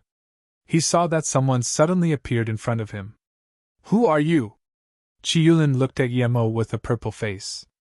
It could be seen that he was poisoned seriously. Yemo said plainly, "Answer a few questions of mine, and perhaps I can give you a quick death. Firstly, did you attack Luo Xian's big martial sister? And were you the one who poisoned her? Secondly, the Ni Luo Sutra, did you seduce Luo Fei for it?" Qi Yulin had a hideous smile and raised his sword, wanting to attack Yemo. Yemo raised his finger and pointed at his forehead. Qi Yulin's face went blank, and he soon replied, "I didn't ambush Luo Xian's big martial sister, nor did I get the Ni Luo Sutra. I made arrangements with Luo Fei to knock out Luo Yin, and I didn't even meet her before she came back to the temple. I made contact with Luo Fei so I could get news about the Ni Luo Sutra from her." Yemo still wanted to ask a few questions, but Luo Fei's poison was too potent. Qi Yulin's eyes soon returned to normal, and he understood what had just happened. Shock flashed across his face, and he fell down to the floor. He was already dead. What a potent poison. Yemo glanced at Qi Yulin, who had gotten completely black, and turned him into ashes with a fireball. A black dot wanted to run out from Qi Yulin's body but was burned away too. There was a goo in Qi Yulin's body. But Yemo didn't mind. There seemed to be a huge difference between this one and the one he had met last time. Luo Xian's big martial sister didn't seem to have been ambushed by Qi Yulin. What had happened then? Combined with the Ni Luo Sutra being lost, Yemo felt more and more confused. At the time, only Luo Xian and her big martial sister had been in the Yinghua Temple. Luo Fei conspired with Qi Yulin for the Ni Luo Sutra, so there were 3 people in there. According to Yemo's guess, after Luo Fei found out that Luo Xian had gotten the Ni Luo Sutra, she used an excuse to go out to tell Qi Yulin. Then, one of the 2 hid outside and another went into the Yinghua Temple. Afterwards, when Luo Xian's big martial sister went into the Yinghua Temple, she was ambushed by Qi Yulin. From Luo Xian's point of view, that was what happened as well. But then, Luo Fei, who had hidden in the temple, ambushed Luo Xian and stole the Ni Luo Sutra, after which Luo Xian's big martial sister woke up and took Luo Xian to escape. Now, however, Yemo knew that wasn't what had happened. Qi Yulin didn't ambush Luo Xian's big martial sister, and Luo Fei didn't take the Ni Luo Sutra. The reality was this different from what he had thought. Now, he could only wake up Luo Fei and then ask her. Luo Fei was Luo Xian's second martial sister, and had had no intention of killing her. Yemo therefore no longer had the will to kill her. Luo Fei was Luo Xian's second martial sister, and had had no intention of killing her. Yemo therefore no longer had the will to kill her. A Lotus Life pill would have immediately healed up Luo Fei's injuries. But Yemo didn't like this sort of woman, so he didn't want to use such a precious pill on her. He casually grabbed her and wanted to take her to a quieter place to ask questions. However, as soon as Yemo grabbed her, he immediately noticed that she also had a goo planted in her. Yemo forced it out of her body in a casual manner. It seemed similar to the goo in Qi Yulin's body. Emo finally understood why Luo Fei hadn't been able to run away from Qi Yulin. He planted a heart-link goo in her. Emo shook his head. Although this Luo Fei was cunning and learned things fast, she was still too inexperienced, and not much better than Luo Xian. Emo took Luo Fei to a more far-off place and dumped her on the ground. Luo Fei slowly woke up. When she saw Emo, she immediately grabbed the soft sword near her and looked vigilantly at Emo. "Who are you? Where's Qi Yulin?" Emo said plainly. "Who I am isn't important. Your poison is very strong. Qi Yulin is already dead." Hearing that Qi Yulin had died, there was a strange look in Luo Fei's eyes. She seemed sad but at the same time relieved. She looked around, and it didn't seem like the place she had been before. From the calm look on Emo's face, as if knowing everything that had happened, it was obvious that it would be very easy for him to kill her. He must have brought her here. Thinking about this, Luo Fei put away her sword. "What do you want to ask? If it's something I can say, I will tell you." Luo Fei didn't ask who Emo was. She knew that if he didn't tell her, she couldn't do anything about it. If Emo asked something she couldn't answer, then she would rather die. The moment that she was caught by Qi Yulin, she had never planned on living anyway. She was a smart woman. Emo nodded and said, "I'm a friend of Luo Xian's." "What?" Luo Fei quickly looked up and asked desperately. "What happened to her? Where is she?" As though knowing she didn't have the right to ask about Luo Xian, her voice quietened down. "You ambushed her and almost killed her, so now you have no right to ask about her," Emo said plainly. Hearing Emo's words, Luo Fei felt a little relieved. The way this man put it meant that Luo Xian was fine. She breathed and looked mindlessly at Emo. "It's good that Luo Xian is okay. I didn't want to kill her. What do you have to ask? I know I'm no match for you, but I just hope you aren't tricking someone who's about to die." Emo smiled and took out a jade bottle. "This is Luo Xian's bottle, do you believe me now? Don't worry though, I won't kill you. She actually gave this bottle to you." Luo Fei murmured and suddenly said seriously, "Luo Xian is very innocent. She gave her most cherished bottle to you, so I hope you won't mistreat her. If Luo Xian told you to ask me, then ask." Emo frowned. What's this got to do with mistreating or not? But he still said, "You are Luo Xian's second martial sister, right? Are you sure that the Ni Luo Sutra isn't on you?" "Yes, I had been preparing to take the Ni Luo Sutra, but then when I was actually going to, I realized it was already gone." Luo Fei shook her head. Luo Fei had indeed not taken it, but now Emo was more confused. If Luo Fei hadn't taken it, then it could only be the big martial sister who did. If Luo Xian had taken it, she wouldn't need to say it. However, if the big martial sister had already taken the Ni Luo Sutra, then why would she hide it, and be heavily injured as well? Emo looked at Luo Fei and ordered, "Tell me everything about how you ambushed your martial sisters. Perhaps then I will know who took the Ni Luo Sutra." Luo Fei nodded and said, "When I gave myself to him, I had made up my mind to go with him for the rest of my life. He told me that I had no need to go back, that he just wanted to find a quiet place and live with me for the rest of my life." Speaking up to there, Luo Fei had a wishful look in her eyes, but they soon dulled. She continued, "But he said he just really wanted to see what the Ni Luo Sutra looked like. So that day, when Luo Xian said she got the Ni Luo Sutra, my first reaction was to go find him and let him see it. I was afraid that little martial sister wouldn't agree, hence I went out of Yinghua Temple before calling him. He said he would come immediately. Not long after, he was there. However, he had a worried look on his face. I asked him what was wrong, and he replied that my big martial sister Luo Yin wouldn't let him see it, so he was a little worried and disappointed. I knew he was right. If big martial sister knew about it, she definitely wouldn't let him check it out, because big martial sister detested him. But I really wanted to satisfy his wish." "Then, did you ambush your big martial sister with Qi Yulin?" Emo interrupted. Luo Fei shook her head.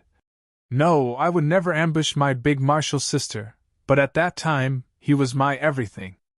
I couldn't bear to see him disappointed, so I told him I would beg my big martial sister. However, he said instead of begging her, why not knock her out first, and then have a look? Later, we can wake her up. I don't know what was going through my mind, perhaps I just cared about him too much, that I actually agreed. Afterwards, I arranged with him that I would lure my big martial sister out first, and then hide inside the temple while he knocked her out. The more Emo listened, the less he understood. Just then, Chiyulin had said he hadn't attacked. Why then was Luo Fei now saying that he did? Luo Fei continued. I hid outside the temple for a little while, and big martial sister came and went into the temple. After seeing her go in, I pretended to be injured and yelled for help outside. After big martial sister had come out, I quickly went inside the temple. But soon I saw her come in injured, after which she fainted. I thought he had wounded her and was afraid that Luo Xian would see, so I wanted to casually knock Luo Xian out and only then take the Ni Luo Sutra. But after you'd palmed Luo Xian, you found that the Ni Luo Sutra had disappeared too, right? Emo said. Luo Fei nodded.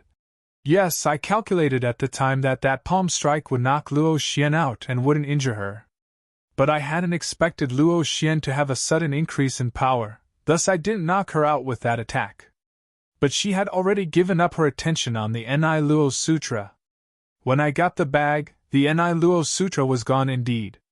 I didn't take it. Emo sunk into silence. Did Luo Xian's big martial sister really take the Ni Luo Sutra? Did she really go out immediately when she heard Luo Fei's scream, injure herself and come back into the temple? If her wounds were fake, then that might be possible. If Luo Xian's big martial sister did take it, then there are two possibilities. One was that she wanted the Ni Luo Sutra for herself. The other was that she was afraid the Ni Luo Sutra would spell danger on Luo Xian and put the danger on herself first, only telling Luo Xian later. Emo thought about Luo Xian's words. She had said that her big martial sister had told her not to believe anyone, not even her big martial sister herself.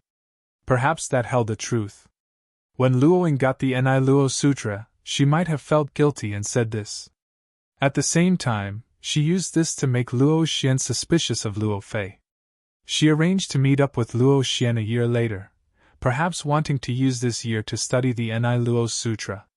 If this was true, then this big martial sister's calculations were too scary. Not only did she put the suspicion on Luo Fei, she also used Luo Fei to hold off Chiyulin, making him think that the Ni Luo Sutra was in Luo Fei's hands. Wait, if the big martial sister really took the Ni Luo Sutra, would Luo Xian be in danger staying with her? No, Emo soon realized that Luo Xian should be fine now. First of all, Luoying probably had some feelings for Luo Xian. Second of all, she had to make Luo Xian firmly believe that the Ni Luo Sutra was with her second martial sister. Emo shook his head. Even he had been tricked. The first time when he met Luo Fei and Chiyulin, he also believed that the Ni Luo Sutra was on Luo Fei. It seemed he had had a great lapse in judgment, or this Luoying was simply too good at finding a scapegoat. In that case, it should be certain that when Luo Fei and Chiyulin had discussed about the plan, Luoying had already heard everything on the side, and so she used their plan for her own schemes. The only one to have been completely fooled was Luo Xian. Emo shook his head. These three sisters were too strange. Although Emo was sure that usually their relationship was very good, who would have thought that everyone had a secret concerning the Ni Luo Sutra? Perhaps Luo Fei and Luoying had thought that what they had planned was a secret, but surprisingly it appeared that their little martial sister Luo Xian held the true secret. She had given the most precious 2 golden papers to Emo, and Emo was sure that Luo Xian had hidden this from her 2 martial sisters. However, Emo immediately began to worry a little. Luo Xian's big martial sister wouldn't do anything to her, but what if Luo Xian found out that the Ni Luo Sutra was on Luoying? Then what would she do? However, Emo immediately began to worry a little. Luo Xian's big martial sister wouldn't do anything to her, But what if Luo Xian found out that the Ni Luo Sutra was on Luo Ying? Then what would she do? Yemo was sure that Luo Xian might be killed once she became aware that the Ni Luo Sutra was on her big martial sister. He just didn't know if the big martial sister would be able to do it. Yemo sighed. 3 sisters eventually ended up like this, all due to a mere Ni Luo Sutra. He looked sympathetically at Luo Fei and asked slowly, "Is there someone you suspect?" Luo Fei hesitated for a long time but shook her head in the end. Even if she did suspect her big martial sister, she wouldn't say it. Blood dripped along Luo Fei's leg, and Yemo just realized that Luo Fei's situation wasn't as positive as it seemed. It was hard to tell because there was too much makeup on her face, but from the sweat running along her forehead, the situation seemed dire. "You're having a miscarriage?" Yemo frowned and realized the seriousness of the issue. After hearing Luo Fei's words, he no longer had any killing intent towards her. He only had sympathy. It would seem she was too inexperienced to have actually been enchanted by that handsome and gentlemanlike Qi Yulin. Yemo shook his head, thinking that this woman was truly tragic. She had that man's seed in her, and was still being hunted by him. Eventually, the child in her belly had been kicked by that man. No wonder she mentioned to Qi Yulin that she didn't care about her life, but there was something she did care about. It was probably the child in her stomach. He thought of a certain saying. Men are afraid of entering the wrong career, and women are afraid of marrying the wrong man. Luo Fei's situation was a classic example of following the wrong man. She sacrificed so much for him, yet he didn't even believe her and hunted her down. Yemo took out a lotus life pill and put it into Luo Fei's mouth. It melted upon contact, turning into endless life force while nourishing Luo Fei's body. She looked up at Yemo in astonishment. The moment the pill entered her body, she could tell it wasn't simple. She wouldn't have expected that he would be willing to give her such a pill when she had been the one to ambush Luo Xian. Yemo took out a few bottles of water, heated them a little with his qi and put them in front of Luo Fei. Then, he gave her some towels. "You can deal with it yourself. I'll be waiting for you up ahead." When Luo Fei saw the bottles of water and the towel, she was shocked even more. She clearly saw that Yemo didn't have any bags on him, so where did the water come from? This person was too mysterious. Compared to this, the hot water didn't mean much, because anyone who cultivated inner qi would be able to heat the water. When she came to her senses, Yemo had walked a long distance away. Yemo shook his head. He knew his heart had gone soft. This Luo Fei's encounters were too pitiful. Not only was she tricked and hunted by the man she loved, she was also completely used by her big martial sister. She didn't even dare go back now. Yemo sat on a rock. He was waiting for Luo Fei. Luo Fei definitely wasn't going to go back to the small world. She owed him, hence if he asked her some things now, she probably wouldn't reject. Luo Fei did things really slowly. Yemo waited for an hour but still didn't see her come out. However, Yemo couldn't really use his spirit sense to check. She was having a miscarriage after all. Yemo didn't worry that anything would happen though.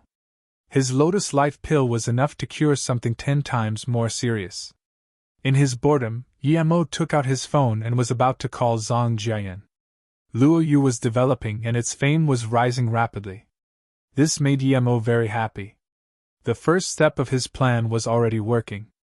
Now, he just needed to continue working, and it wouldn't be a problem to establish a commercial empire in the pharmaceutical industry. As long as he became the #1 commercial empire in the world, he believed he would be able to collect all the spirit herbs very easily. When Yemo took out the phone, he realized that phones also needed charging. The battery was out despite it having been turned off. Yemo put down the phone in disappointment. He had already noticed Luo Fei walk over, so he stood up.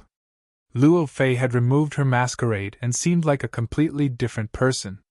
She was a very beautiful woman. Her leaf-like brows were very enjoyable to look at. Although she was a little lesser than Su Jinwen in looks, her cultivation method made her have a more aristocratic and royal temperament. Yemo suddenly thought cheekily that if she were to go like this to the night club as a prostitute, she might cause a full-on craze in your state.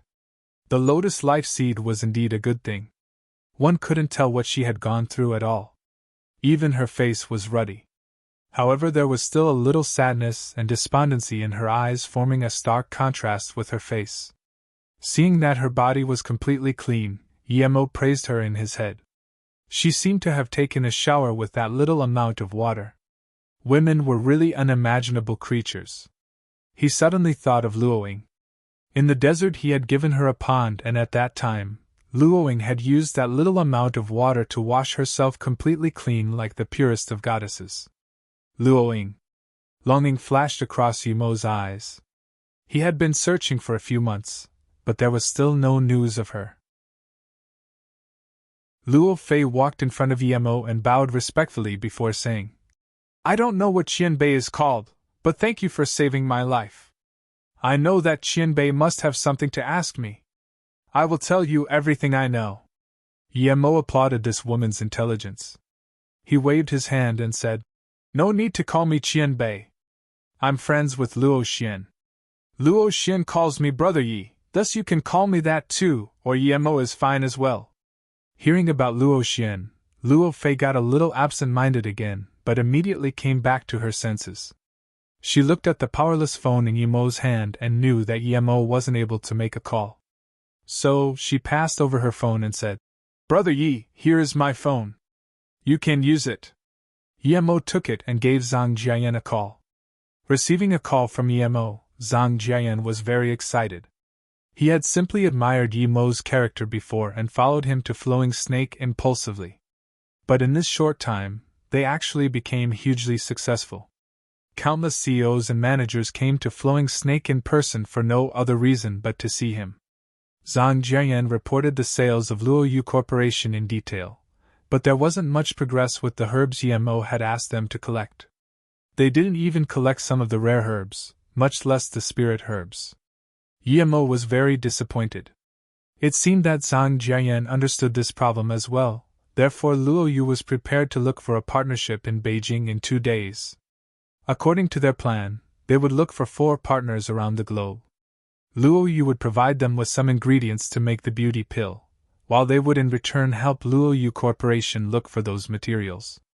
Of course, all the partners could develop and contract subsidiary companies, thus spreading the mission of the Luo Yu Corporation around the world. Emo was rather happy about this method and told Zhang Jiayan that he would be leaving his phone on in the near future, so if there was any problem, he could call Emo. If he finds the time, he might go to Beijing too. Emo then hung up the phone and returned it to Luo Fei.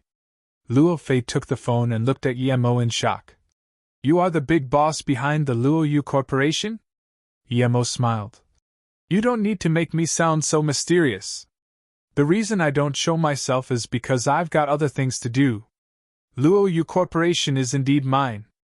But who would have thought that someone like you would care about such things?" There was some struggle in Luo Fei's eyes as though she wanted to say something but couldn't make up her mind to say it. Emo could tell and said, "If there is something, just say it. If I hadn't saved you, you would have already been dead. What do you still need to hesitate about?" Emo was very straightforward, but in her mind, Luo Fei felt Emo was right. If Emo hadn't saved her, she really would have been dead. Taking this into account, she bit her lips and said, "I don't have anywhere to go now. I heard that beauty pill is very nice and I would like to buy it too. But I don't have any money. After finding out that you're the big boss of Luo Yu, I wanted to go to your company, but then I realized that I can't, so." "Oh, how come?" Emo asked. Luo Fei fell silent and replied after a while, "Because my origin is very mysterious. That Chiyulin came from the same place as me, but his status is higher than mine. Now that he disappeared, the first one they would be looking for is me. Besides, due to the Ni Luo Sutra, I've become a target of a lot of people. Once news gets out, everyone would think the Ni Luo Sutra is in my hands. If I get caught by myself, I just die. But if I join your company, then I could perhaps bring disaster to it. Plus, even without these things, as long as I don't go back, I might be found by them, and they would kill me without hesitation. So that's the reason. Emo smiled. So mysterious how, it's just an inner hidden sect. Bring disaster to my company? Although I didn't agree for you to join my company, it's not because I was afraid of you bringing them to me. I really don't care about your hidden sections. If they don't mess with me, it's fine, but if they do, I can be a very vengeful person. You actually know about the inner hidden sects? Luo Fei looked at Emo in shock. She really didn't dare believe it and subconsciously looked around carefully before saying in a quiet voice. Sister Luo Xian even told you this? You guys. You actually know about the inner hidden sects? Luo Fei looked at Emo in shock. She really didn't dare believe it and subconsciously looked around carefully before saying in a quiet voice. Sister Luo Xian even told you this? You guys. You actually know about the inner hidden sects? Luo Fei looked at Emo in shock. She really didn't dare believe it and subconsciously looked around carefully before saying in a quiet voice. Sister Luo Xian even told you this? You guys. Quite obviously, she thought that Luo Xian and Emo had already broken through that last barrier. Emo sneered and couldn't be bothered to say anything, so he just asked. If you're at the entrance to the small world, how do you go in and out? Sister Luo Xian didn't tell you? Luo Fei was confused as to why Luo Xian would leave these things out. Emo said plainly. I know the gist of it, but I didn't ask specifically. But you're different. You owe me, so I want you to tell me. Luo Fei felt a little sour in her heart. He could have asked Luo Xian, but he just had to ask her. This meant that he cared about whether Luo Xian was willing to answer or not but didn't care about what she thought. Seeing Luo Fei hesitate, Emo sneered. I saved you just for this purpose, but if you don't want to answer, I can't be bothered to force you. Just take it as me having done a good deed. Thereafter Emo turned and left. He really didn't want to interrogate a poor woman like her. He believed that even if Luo Fei didn't say anything, he would still be able to find the entrance to the small world. Not to mention, Luo Xian had hinted some things. I'll tell you. I almost lost my life, why would I care about other things?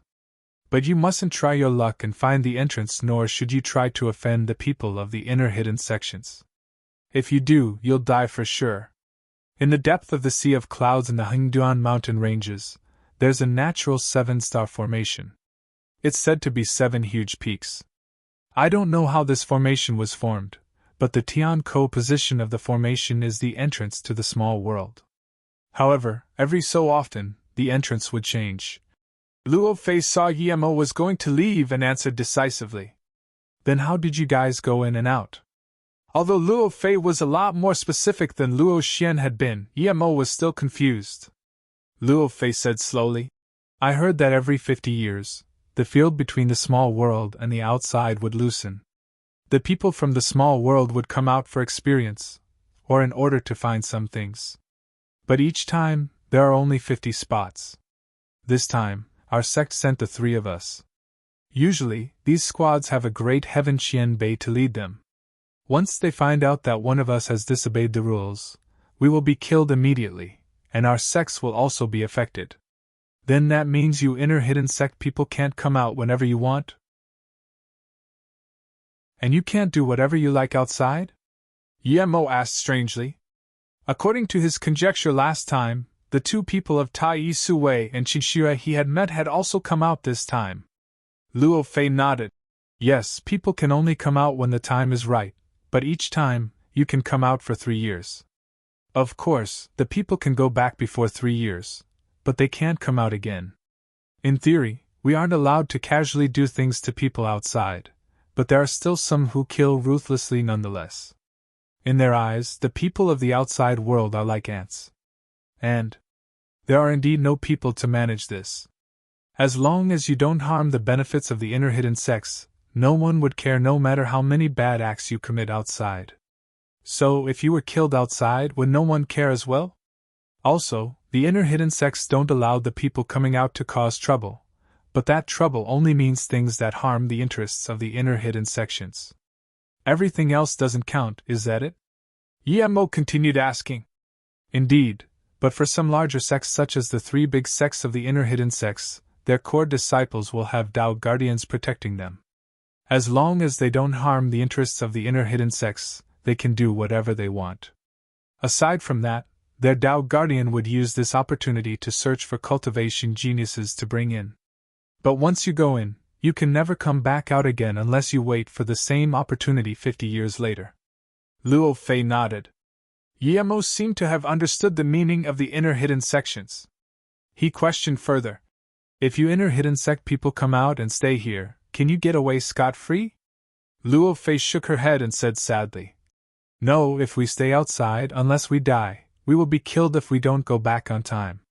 We may even bring trouble to our sect due to this.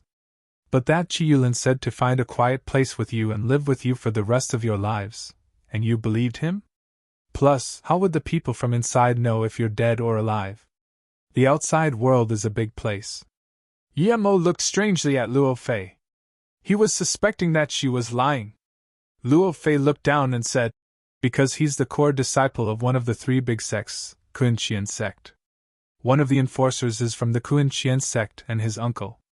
He had already told him to remove the things in our bodies so we can stay outside. However, I didn't expect him to. Luo Fei didn't say it, but Emo sighed. Luo Fei was cheating herself. She just hoped it was true, but in fact, Qi Yulin's uncle wasn't going to remove it at all, or he didn't have the ability to do so. The only things that Qi Yulin's uncle did was to plant the same heart goo in Luo Fei's body. A pity that this woman was still fantasizing that Qi Yulin had only treated her poorly after seeing the sutra.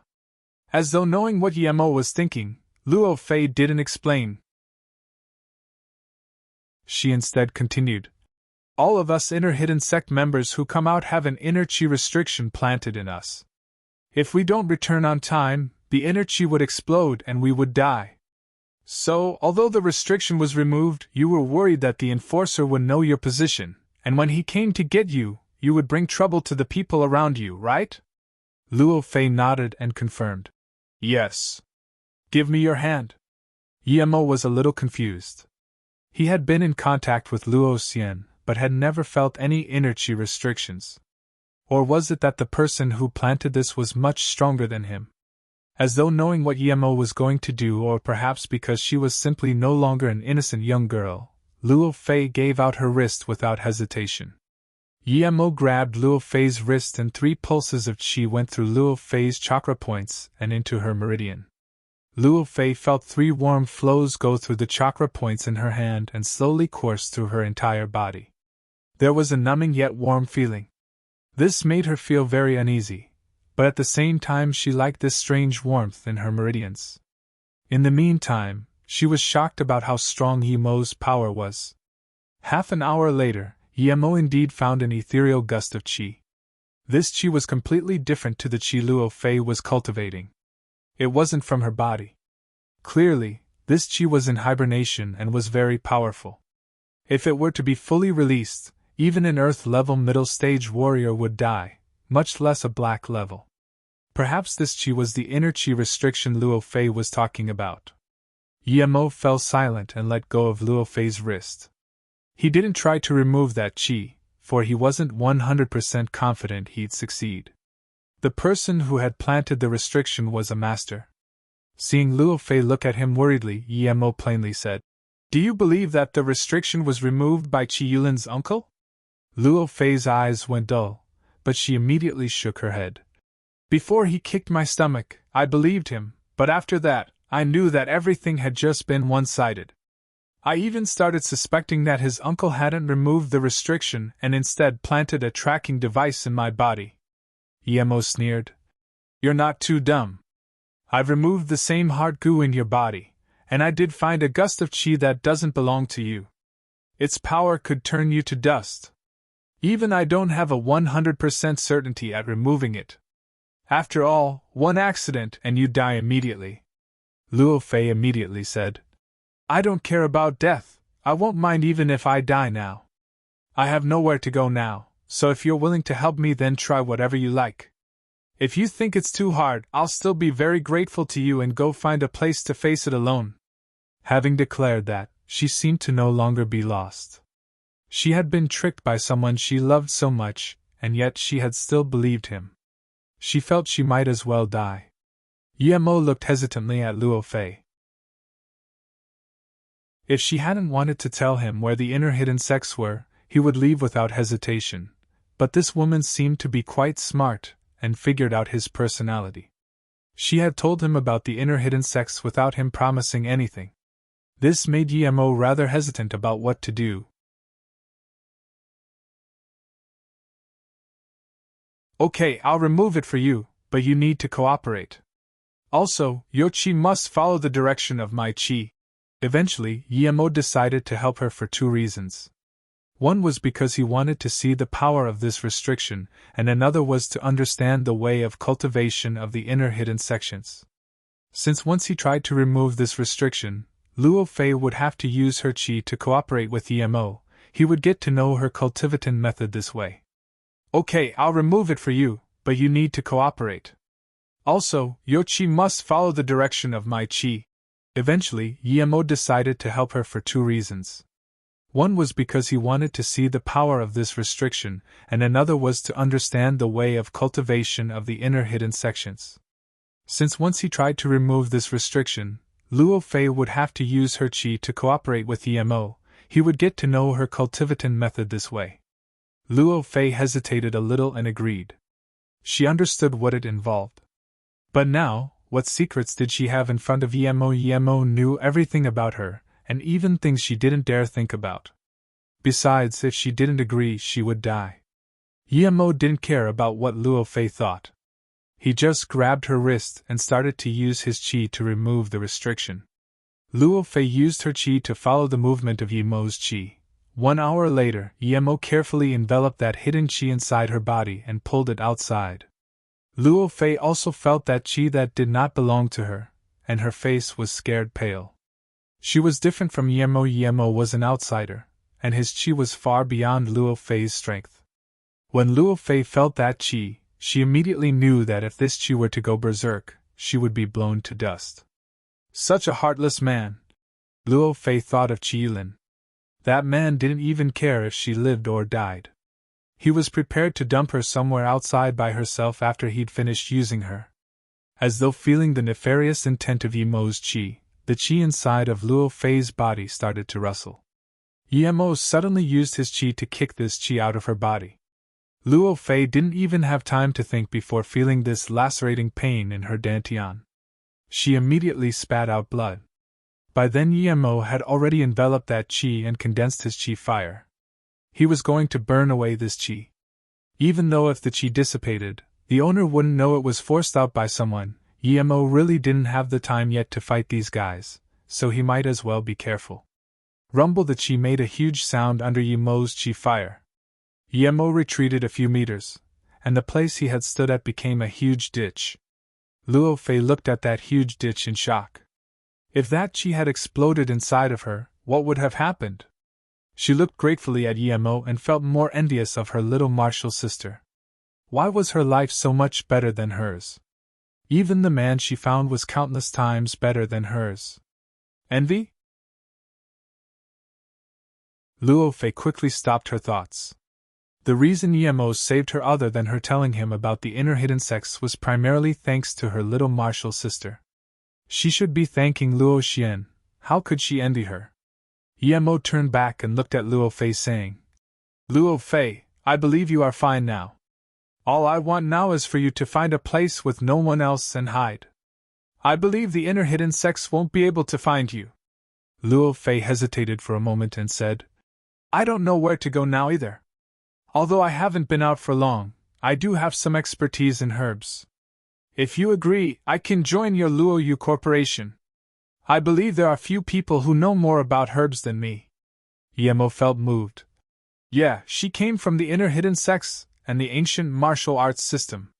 She isn't someone that Su Ping can compare with. If she could help, it would be of great assistance to him. Yemo wasn't someone who did things with fear. Since he agreed, he wouldn't care about the revenge of the inner hidden sections. The 3 years' time was almost up, and even if it wasn't, he wouldn't be afraid of the inner hidden sections. Moreover, he had a feud with Tai. Okay, in that case come to Luoyu Corporation with me. There's still 2 days before our company will hold a conference in Beijing. You can come with me to have a look at that time. Follow me to U State first. It's about to be daylight, let's not stay here. Hearing Yemo agree to her request, Luo Fei rejoiced.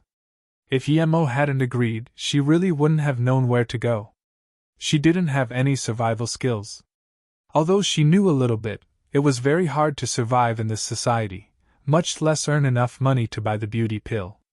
Maoyuan Building, Room 808. The office of the CEO of the Feiyu Corporation, Ning Qingxue.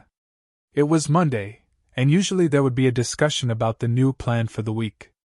Qingxue would usually participate in this meeting, but today, she didn't tell her secretary to have a meeting. Instead, she dozed off in her seat. Li Mumei walked over bringing some data and looked at Ning Qingxue in contemplation. She said worriedly, "Qingxue, this is the data I compiled last night for the conference. Have a look and see if there have to be any additions." Ning Qingxue rubbed her forehead but didn't answer to Li Mumei's words. Instead, she asked, "Was the nightclub we saw last night Yuangu World?"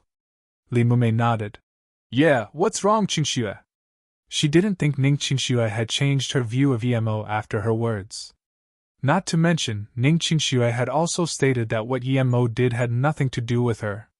Ning Qingxue frowned and said, "I went by there in the morning and found that it was under lockdown. Can you go over and check what happened?" Li Mumei was shocked. She didn't believe that Ning Qingxue would walk past there accidentally, because she didn't need to go that way from her house to the company. Since she went there, it meant she did so intentionally. Ning Qingxue had clearly said she had nothing to do with Yemo, so why did she still go there? Now, she wanted her to scout information about it. Clearly, she wanted to be aware of Yemo's things. Had she remembered something?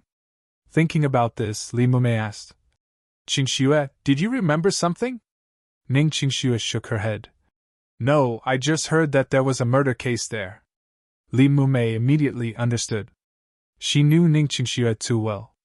Even if the entire nightclub exploded into rubble, she wouldn't care about it. Yet now, she was sitting here in contemplation. She was obviously thinking about whether the murder case was related to Yemo. "Okay, I'll get someone to ask about it later." Li Mumei realized that Ning Qingxue wasn't as indifferent as she claimed to be. Did she really not care about what happened last night at all? "Mumei." Ning Qingxue seemed to want to ask Li Mumei something, but in the end she shook her head. "Nothing, go ask.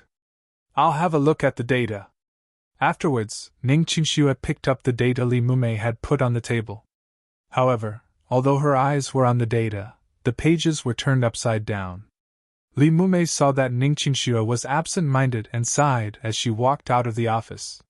She saw the secretary waiting outside and told him, "Cancel this week's meeting. I will give out notice when we have another one."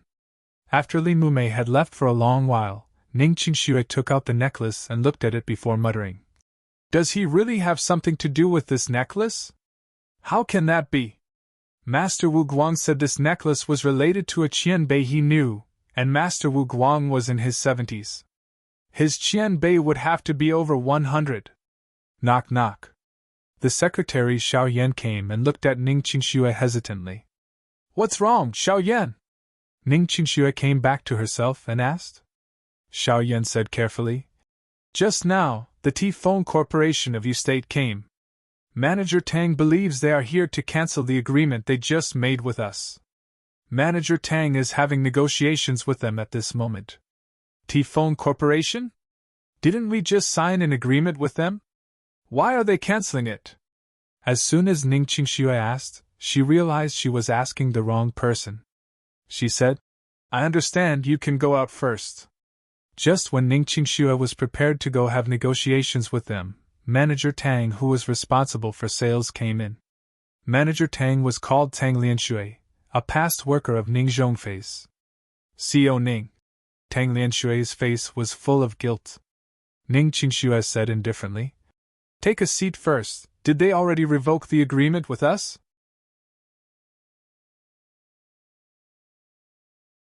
Tang Lianshui nodded and said, Yes, because our contract was just signed and hadn't been vindicated by a third party yet. They have no problem in revoking it. Tang Lianshui nodded and said, Yes, because our contract was just signed and hadn't been vindicated by a third party yet. They have no problem in revoking it. Ning Qingxue frowned and then spoke as though to herself. In the span of 3 months, this is the 4th corporation that has cancelled a contract with us. Why are things like this? I know the sales manager of the T-Phone Corporation. He revealed to me that their corporation didn't willingly revoke the agreement. It was because of Unveil Corporation, Tang Lianshui said helplessly. Unveil Corporation? That's the biggest pharmaceutical corporation in China. Why would they care about our little company?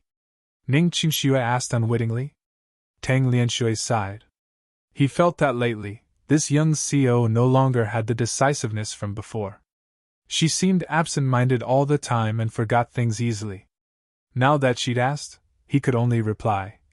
Half a year ago, they came to buy our corporation, but you rejected them without a second thought and didn't even listen to their conditions. After Manager Li's investigation, we found out that they want to monopolize the pharmaceutical industry in U State. They didn't have to buy our company, but half a year ago at the pharmaceutical exhibition, the young CEO of their corporation Yuan Qibing was also there. He saw you at the exhibition and asked you out for dinner. He probably decided to buy our company after you rejected him. Ning Qingshue's face went cold, and she said, Does he not know I'm married? Why didn't Li Mumei tell me this? Qingxue, because I thought you were thinking too much lately, I didn't tell you. The company hasn't been doing well recently, so I didn't want to mention it, but the news of your marriage is only known between the few of us. The rest of the people don't really know, not even Manager Tang. Li Mumei's voice sounded at the door. Tang Lianshui smiled bitterly. Yes, I had no clue indeed.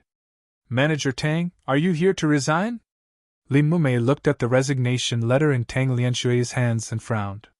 Guilt was shown on Tang Lianshui's face as he said awkwardly, Sorry CEO Ning, CEO Li. I came to hand in my resignation. Ning Qingxue looked at Tang Lianshui in surprise before seeing the resignation letter in his hand. After a long while she said, Okay, give me your resignation letter. I'll sign it and let other people handle the process. Just say I have agreed. After Tang Lianshui walked out of the office, Li Mumei sighed. Qingxue, we can't blame him.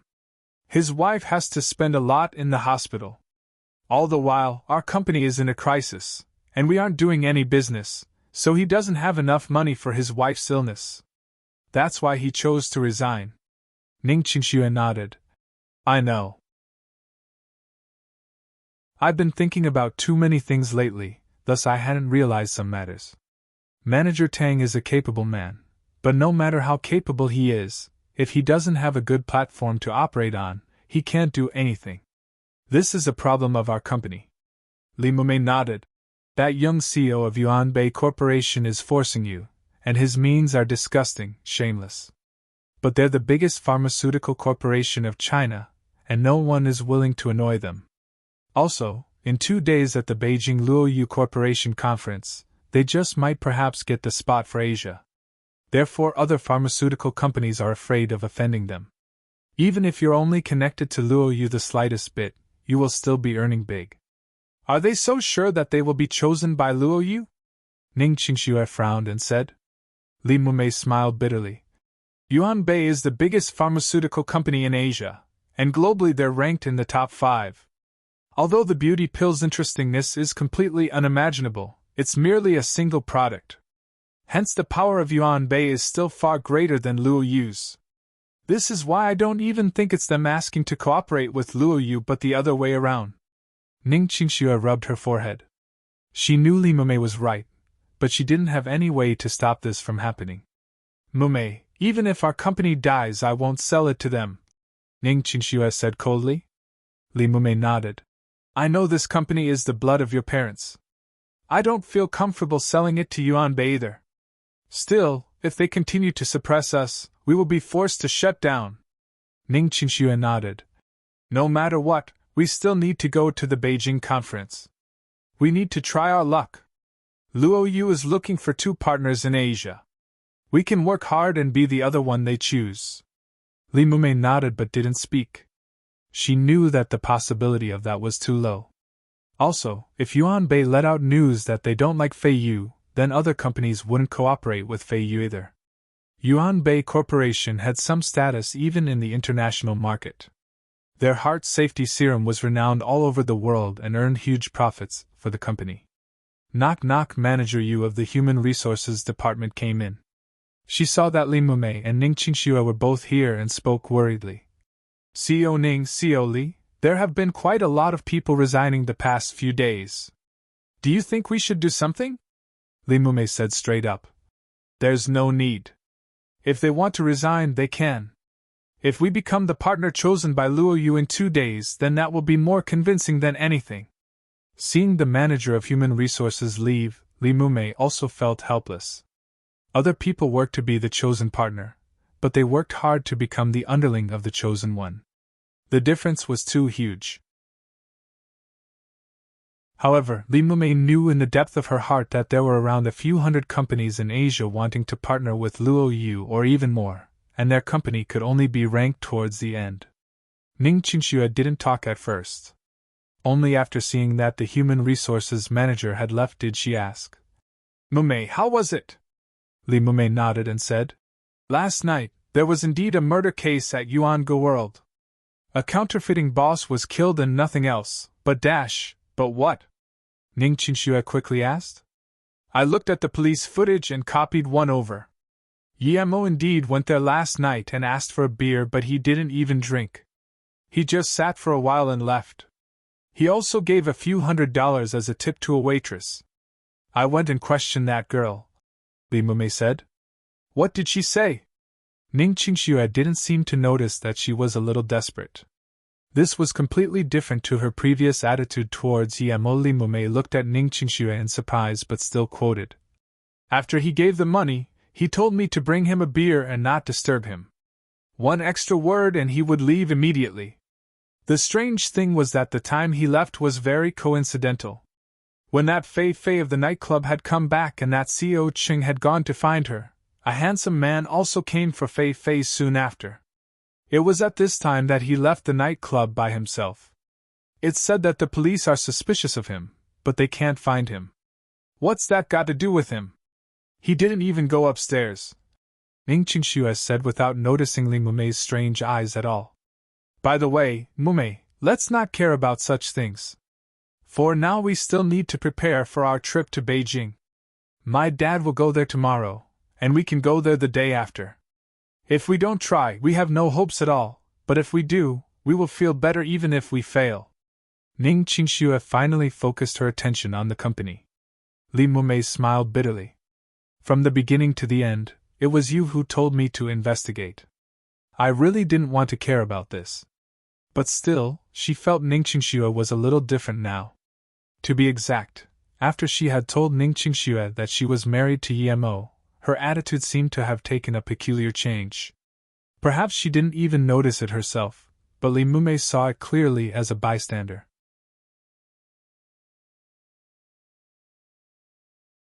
For normal people, this summer was a time to go on holiday. But for all pharmaceutical companies around the globe, it was a very anxious time. For normal people, this summer was a time to go on holiday. But for all pharmaceutical companies around the globe, it was a very anxious time. This was for no other reason than the sudden appearance of the flowing snake Luo Yu Corporation.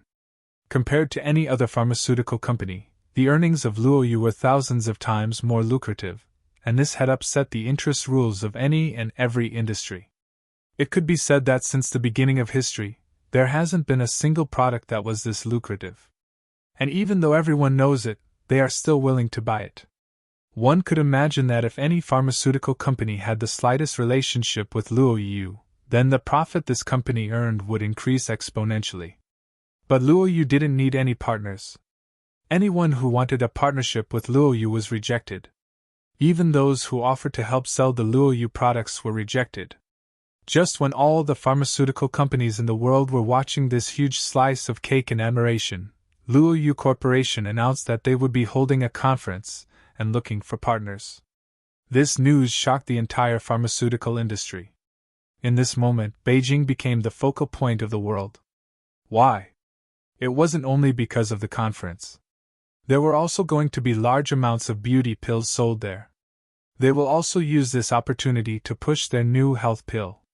This was a completely new type of pill that could ease fatigue and remove any discomfort brought by the stress of work. It was pretty much that if you were sick, it cured you, and if you weren't, it made you healthier. Half a year ago, this pill would have been ridiculed by everyone, yet now, as long as it was promoted by Luo Yu Corporation, there would be guaranteed quality. The name of the company itself was a golden name plate. There was no way to counterfeit their beauty pill. There were a lot of attempts, but these counterfeits were easily discernible. Firstly, there was only one distribution point, and that was the designated Luo Yu store. Secondly, the pill would melt as soon as it entered the mouth. There were no impurities at all, which was already a hot scientific research subject. Thirdly, upon first opening the bottle, there would be a holographic title saying Beauty Pill. Before you ate the pill, you would eat the 2 words and the effects would be better. No one could counterfeit that. So, there were actually no fake imitations of such a lucrative product. No one could counterfeit it. Yemo was sure that the 2 essence G words he had made with the spirit-gathering formation were uncopyable. Therefore this time, a lot of people didn't come for the conference at Beijing. They came to buy the beauty pill and the health pill. On the black market, one beauty pill cost more than 200k. This was completely due to the lack of production from the Luo Yu Corporation. One could see the large business opportunities in this. If you bought even 1 or 2 bottles, you would be earning big. Now, the most popular investment amongst the citizens wasn't buying stocks or houses, but buying beauty pills. Hence, there was not a single pharmaceutical company that didn't take this conference seriously. Many of them sent their most powerful squad to Beijing. There were companies from all over the world. In the short day after announcing the conference, Beijing was already full of people. All of them had come to get rich. If the pharmaceutical companies didn't have many offices, a lot of them wouldn't even be able to find a place to stay. Beijing became more strict in security, and there were much more police on the streets as well. Originally, Yemo had planned to let Luo Fei go meet up with Zhang Jian and company in Beijing by herself, but he figured that he hadn't gone to visit Yiling and Zifeng for a long time, so he might as well take this opportunity to see them. Yemo and Luo Fei got to Beijing on the second day.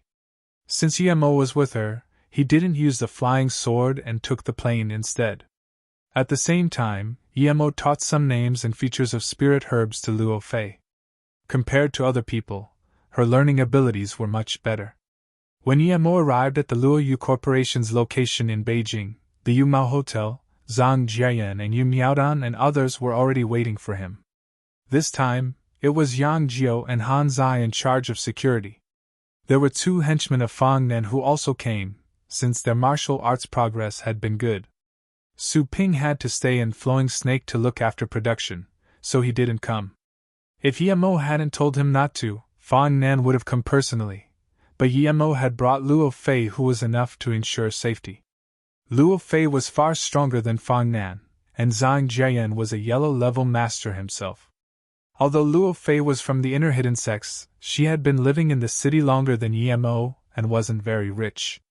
Because of that, she knew clearly how Luo Yu rose to fame and knew how powerful the CEO of the company was. Although she knew that Yemo was the real boss, she was still shocked when she saw how reverent Zhang Jian and company were to Yemo. This is... Yemo looked at Luo Fei, unsure whether to introduce her full name. Luo Fei quickly intervened. I'm Louis Fei. Yemo nodded and continued. From now on, Louis Fei will be responsible for the importing of materials and inspection thereof. Luo Fei will be responsible for all the rare herbs we are looking for. Miaodan, help her arrange things. Yes, COE. After 2 years, Yu Miaodan had recovered from the trauma from before. Currently, her life was very fulfilling. She was truly grateful to Emo.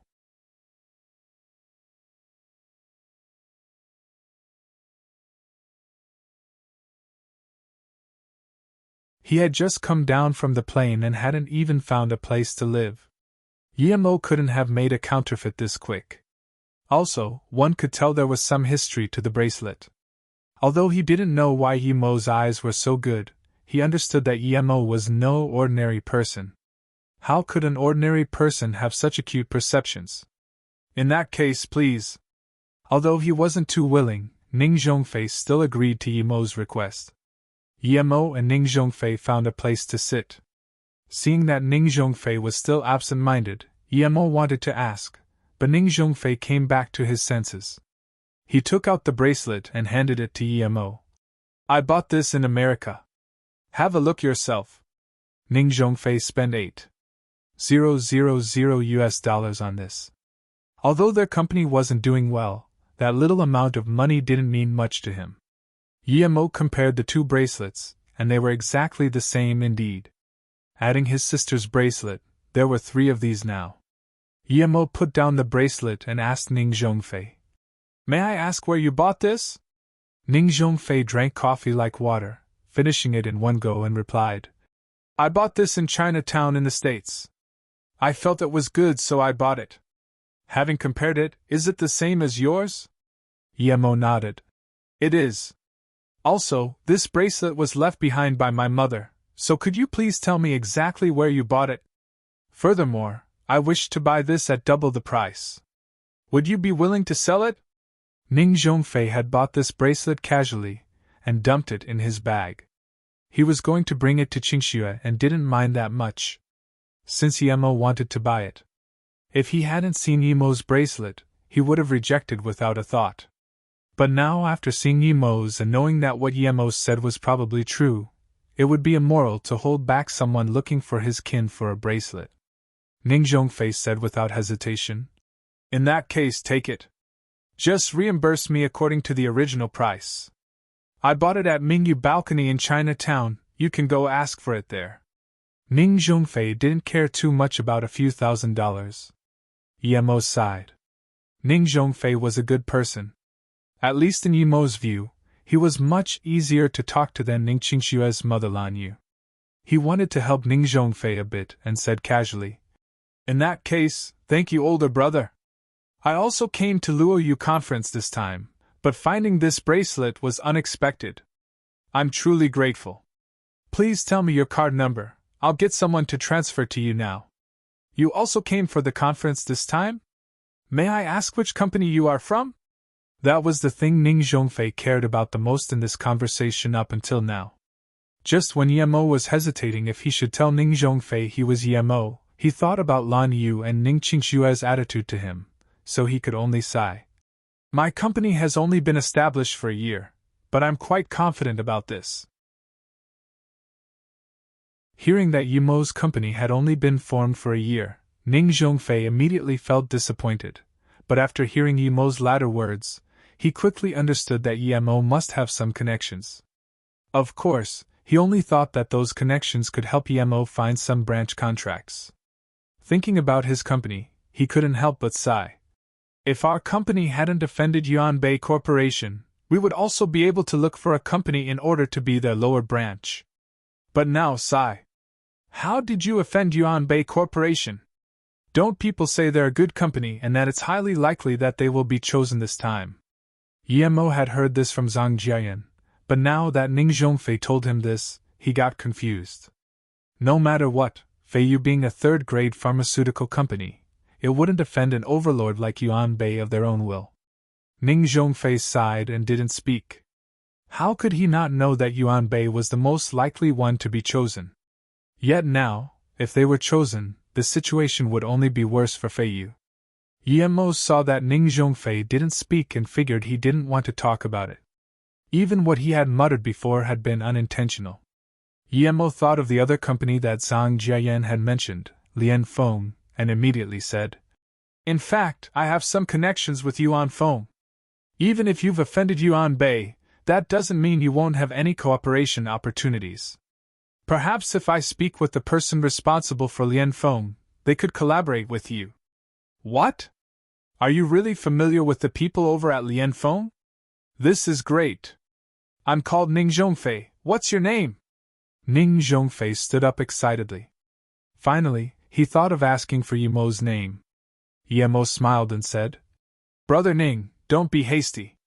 Let's talk about how you got into a conflict with Yuan Bei. Perhaps I can help.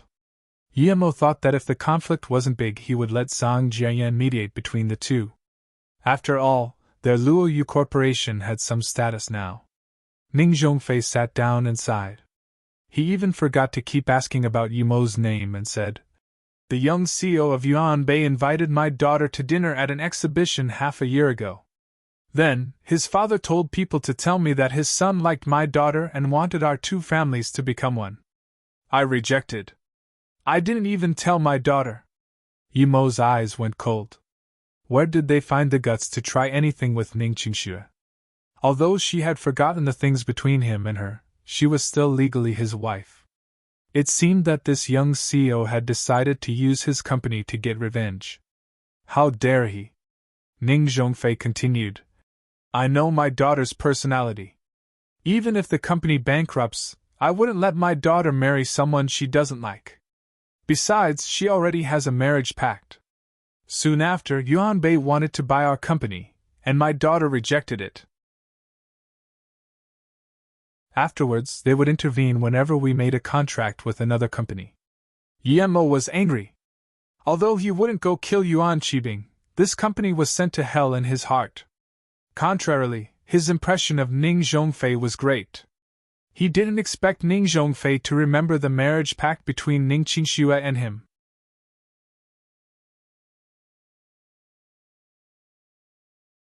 Ning Zhongfei seemed to have realized that he had been a bit too emotional there and slunk down.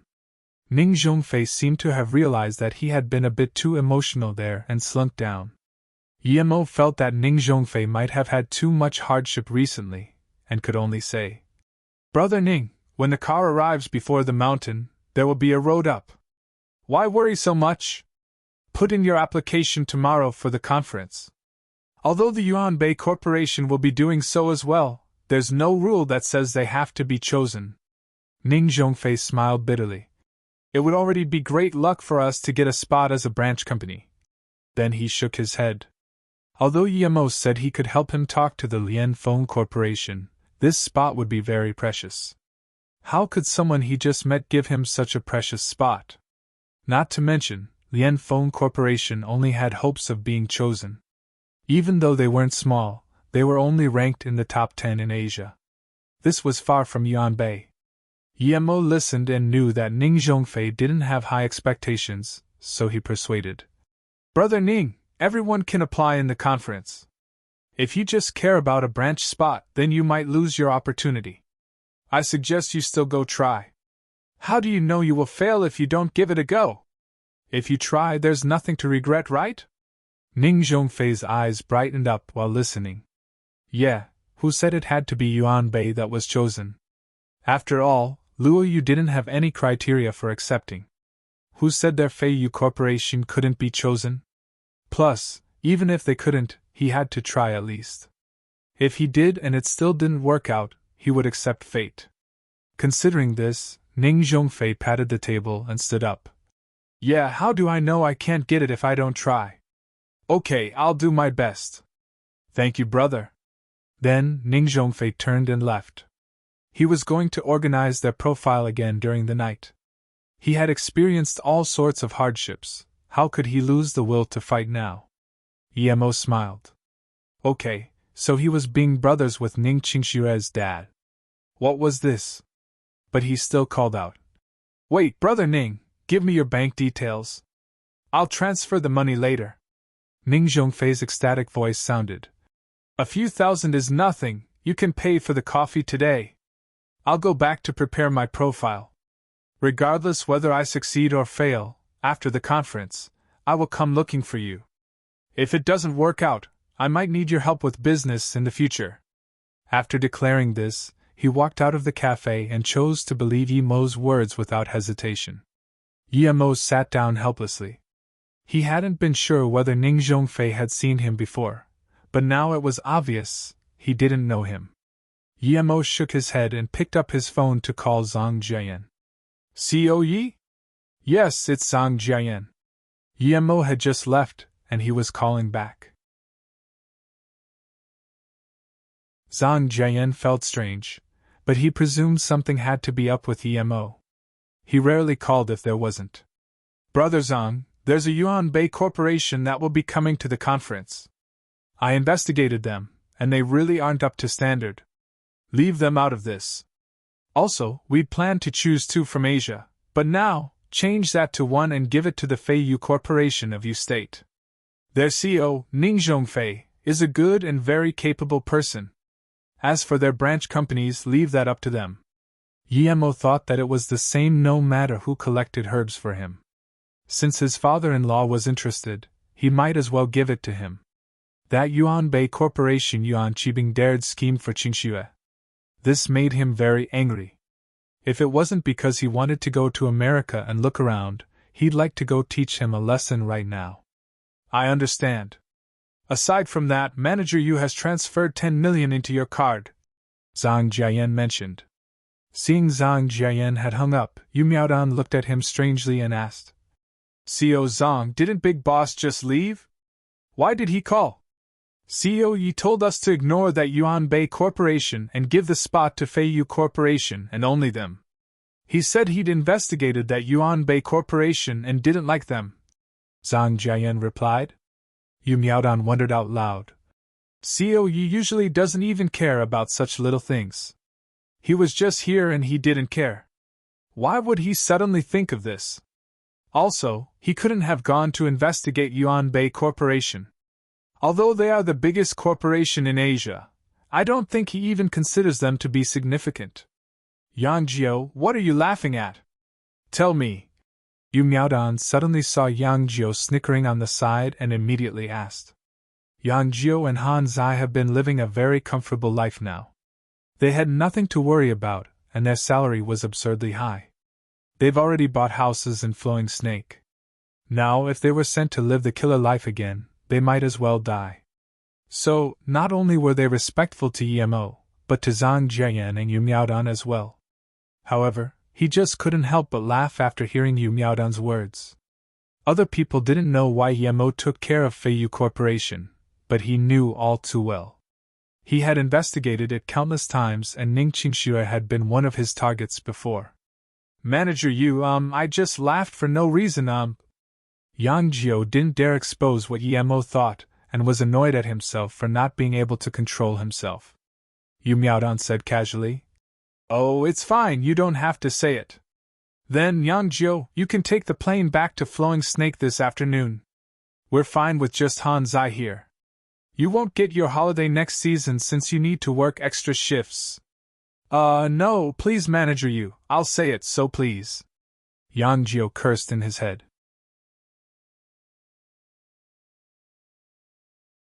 Thinking about this, Yu Miaodan walked in front of Luo Fei and grabbed her hand saying, "Luo Fei, let's go out and have a walk. Beijing is one of the most prosperous cities in China. I haven't seen it yet, so since we're here, we need to go have a look." Luo Fei looked at Yu Miaodan in disbelief. Strictly speaking, Yu Miaodan was above her, but meeting her for the first time, this higher-up seemed to be intentionally getting close to her.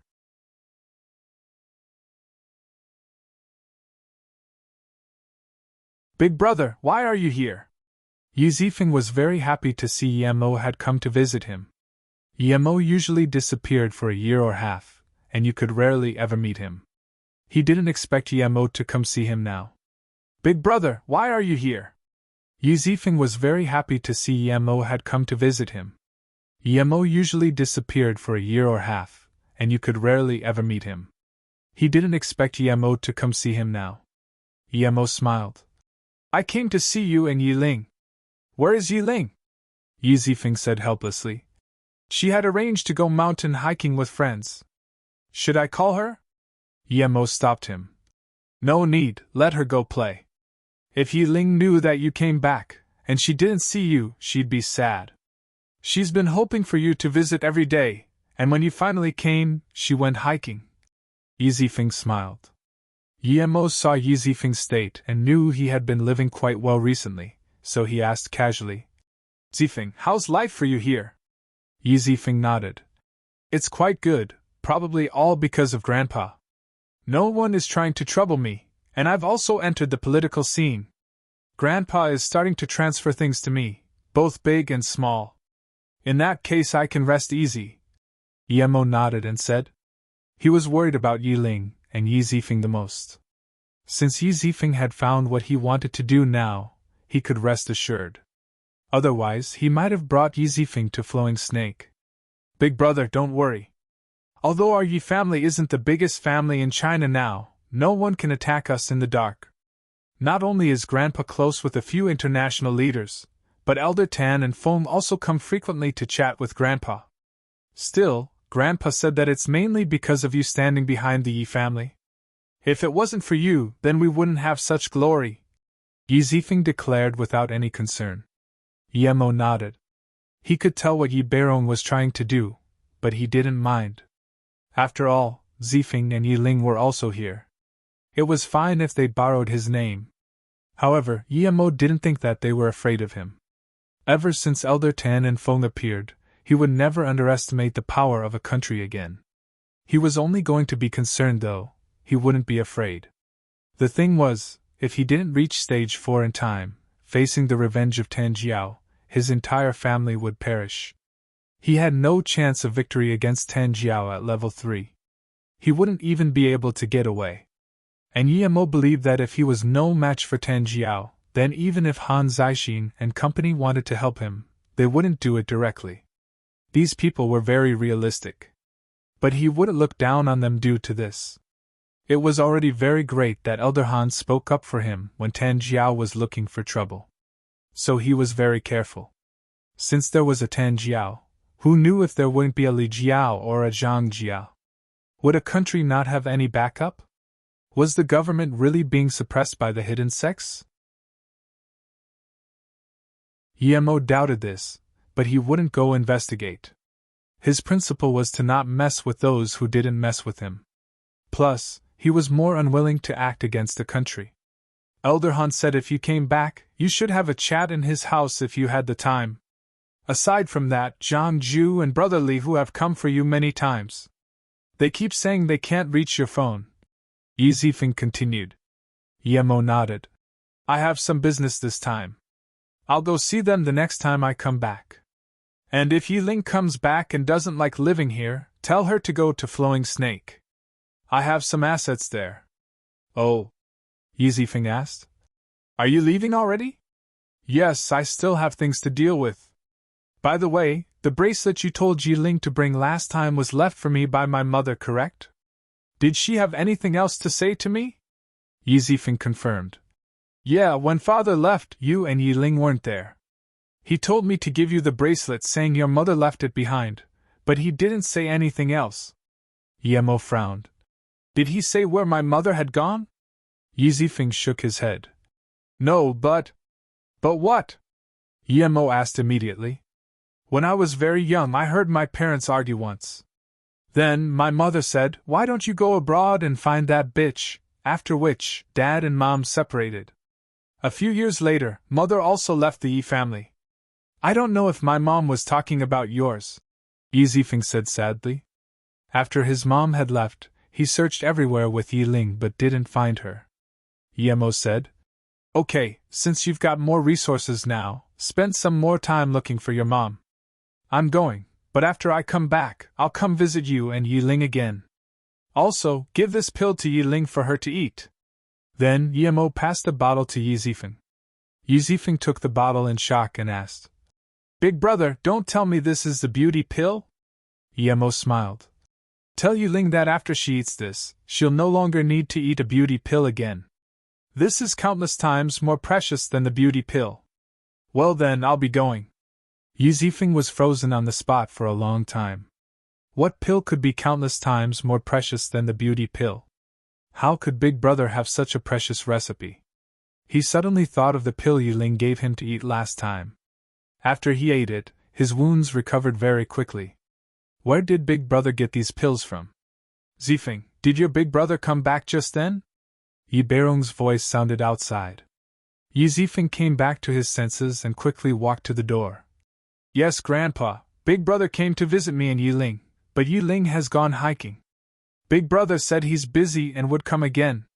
However, he said if Yiling didn't like staying in Beijing, then she should go to his place in Flowing Snake. Apparently he has some assets there. Flowing Snake? At this moment, Yi Zifeng reacted. Wasn't the HQ of Luoyu Corporation at Flowing Snake? That was the home of Beauty Pill Production. Yi Zifeng looked at the jade bottle in his hands and seemed to understand. He almost screamed. Is Luoyu Corporation Big Brothers? Yi Beirong sighed. He was sure that Yi Zifeng was right. Yemo had created such huge success in such a short time. How astounding this was. Luckily he stopped his schemes on Yemo in time. Otherwise there wouldn't be the current Yi family now. Perhaps they would be gone like the Song family. Everyone in the upper class knew why the Song family was shattered and why the Yi family was prosperous. It was all because of Yemo. Yi Beirong was in a daze. Grandpa, did Big Brother really create Luoyu Corporation? Yi Zifeng was more shocked. He had seen big scenes, but he also understood what the beauty pill was. This was an absurdly lucrative product. He didn't think it would belong to his big brother. His brain short-circuited. He didn't even dare think about it. The reason why there were so many people in Beijing these past few days was all because of the conference Luoyu Corporation was holding there. Yi Beirong nodded and said, Zifeng, you're right. Other than him, no one would have the guts to open factories at a place like that. Remember, you need to learn from your big brother. He's a dragon amongst men. The slightest advice will benefit you greatly. However, Yi Zifeng quickly nodded and said, I know, Grandpa, however what? Yi Beirong sighed. Your brother does things based on his heart, and isn't affected by any other external factors. He treats people based on how they treat him. Although this is the true color of a man, but being too stiff means being easy to break. Although his fortune is good, and he's strong, he's just one person after all. Zifeng, you need to remember, stiff equals brittle, only the soft yin can do as they please in this world. The softest thing in the world is water. You need to be like water. This is the highest mental state in any career. If you have the opportunity, try to persuade your big brother. As long as he has the beauty pill, he can go anywhere he wants. There's no need for him to station his base in Flowing Snake. Sigh, your big brother probably isn't someone you can persuade. Why? I heard Brother Zhang Ju say that my brother is practically invincible. How could anything happen?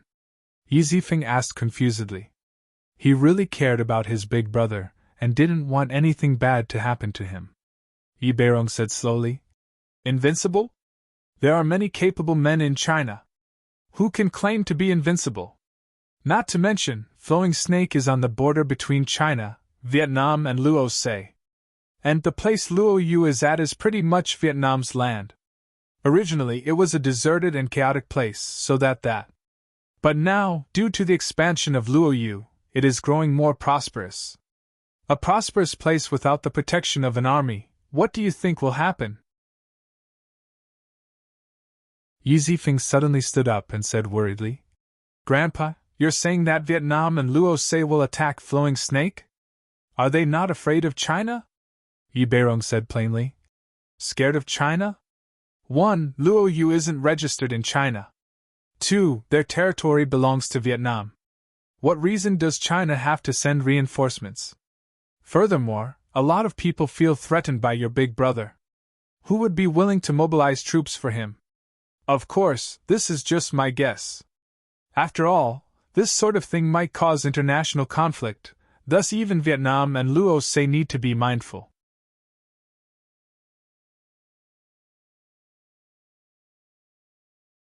Compared to the imminent conference in Beijing, the trip to Chinatown was more important for Yemo. Compared to the imminent conference in Beijing, the trip to Chinatown was more important for Yemo. There was the Pacific Ocean between the US and China. To Yemo, although he could fly to Chinatown, San Francisco, it would cost him quite a lot of stamina. Yemo estimated that if he hadn't absorbed so much spirit qi on the Gu King's Island and consolidated his cultivation state, then perhaps he wouldn't even be able to fly to San Francisco. But now, if he brought something that he could rest on in the Pacific Ocean, then he should be fine. If he could take the plane, he wouldn't choose to fly on his sword, but now, he was going to San Francisco. And no matter how well connected he was, he still needed a visa. This was too troublesome for him. Yemo didn't like troublesome things. So, Yemo eventually chose to fly to San Francisco on his sword. It was faster and more free. Yemo's storage ring wasn't big.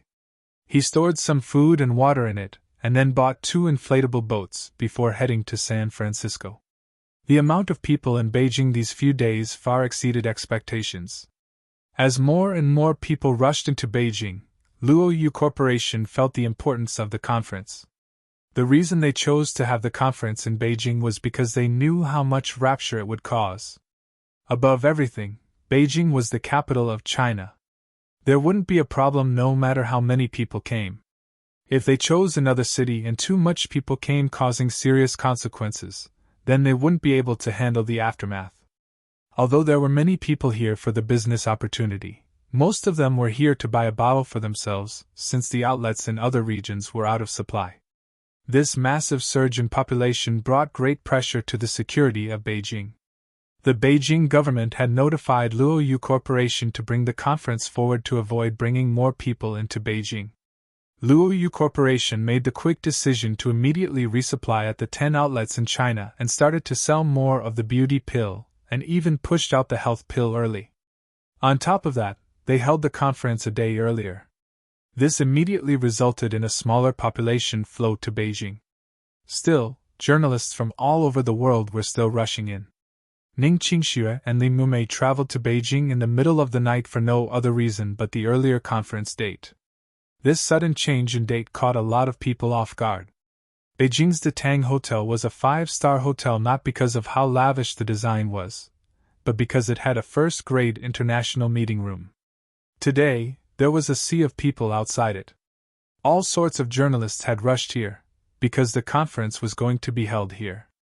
The De Tang Square outside of the hotel was also very popular.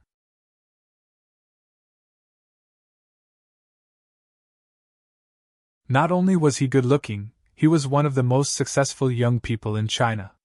Many admired him. Yuan Qibing smiled elegantly at the journalist's question. Despite Yuanbei Corporation being the leading goat of Asian pharmaceutical companies, we still have many inadequacies and many corporations are on par with us. But being a company that focuses on traditional Chinese herbal medicine, we share many common attributes with Luoyu Corporation. Of course, Luoyu is a new corporation, but their achievements are being witnessed by the world.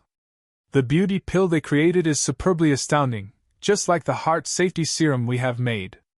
We produce it purely based on herbs, with no side effects at all. I believe we are quite similar in that way. If we can work together, it would be the strong working together. As soon as he finished, another journalist asked, Mr. Yuan, you just said that Luoyu is a new corporation. Does this mean that their power is far less than Yuanbei? And you compared the heart safety serum with the beauty pill. Does this mean their values are equivalent? Yuan Qibing's face sunk. Although he believed that their company would have no problem being selected by a small company like Luoyu, he was very unhappy faced with such a sharp question before the conference even began. However, he couldn't just not answer. Perhaps the entire world was watching him right now. One wrong word and his Yuanbei Corporation would be pushed to the tip of the wave. Even though in his mind, the Luoyu Corporation wasn't even suited to carry their shoes, he couldn't say this. The profit of the beauty pill was too crazy after all. Not a single corporation could ignore it. Yuan Qibing removed his smile and said, Luoyu Corporation have proved their power being able to produce the beauty pill. As for the beauty pill and the heart safety serum, they can't be compared because they have different target audiences. Mr. Yuan, if your company succeeds, how many subcontracts will you be choosing in China? Mr. Yuan, the Luoyu Corporation is developing rapidly. Would they soon rise to be the new leading goat in pharmaceutics in China?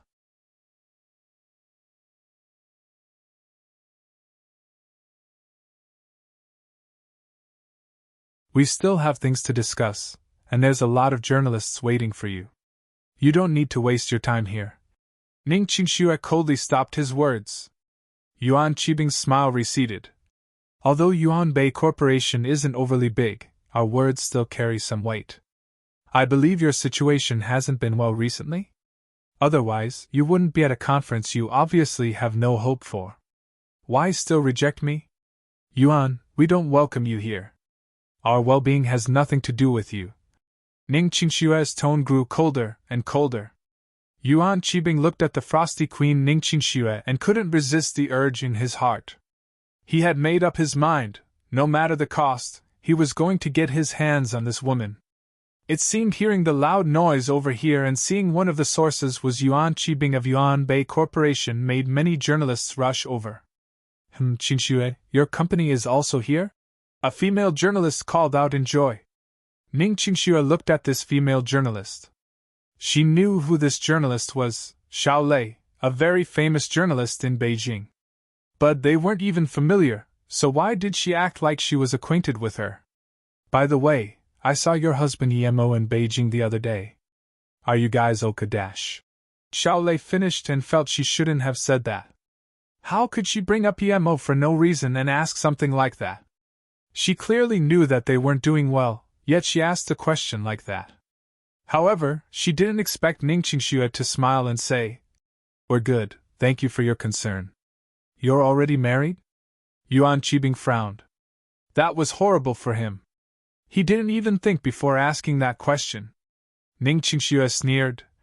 CO Yuan, please leave. What's my marriage status got to do with you? Having declared so, she couldn't even be bothered to look at Yuan Qibing. Yuan Qibing looked at Ning Qingxue and had a very strange smile on his face, because he immediately understood what was going on. To him, he had to get Ning Qingxue regardless of whether she was married or not. He had researched Ning Qingshue's history. Her father didn't get along with the Ning family and left them, establishing their Feiyu Corporation in Yu State.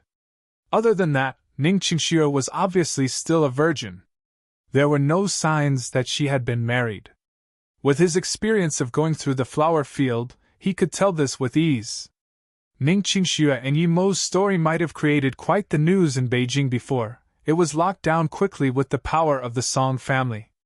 Therefore, other than the people in their circle, rarely anyone knew about it. Although Yuan Qibing was the young master of the biggest pharmaceutical company in China, he didn't know either. Even though the Yuan family could be called decent, they were far from enough from the 5 big families of China.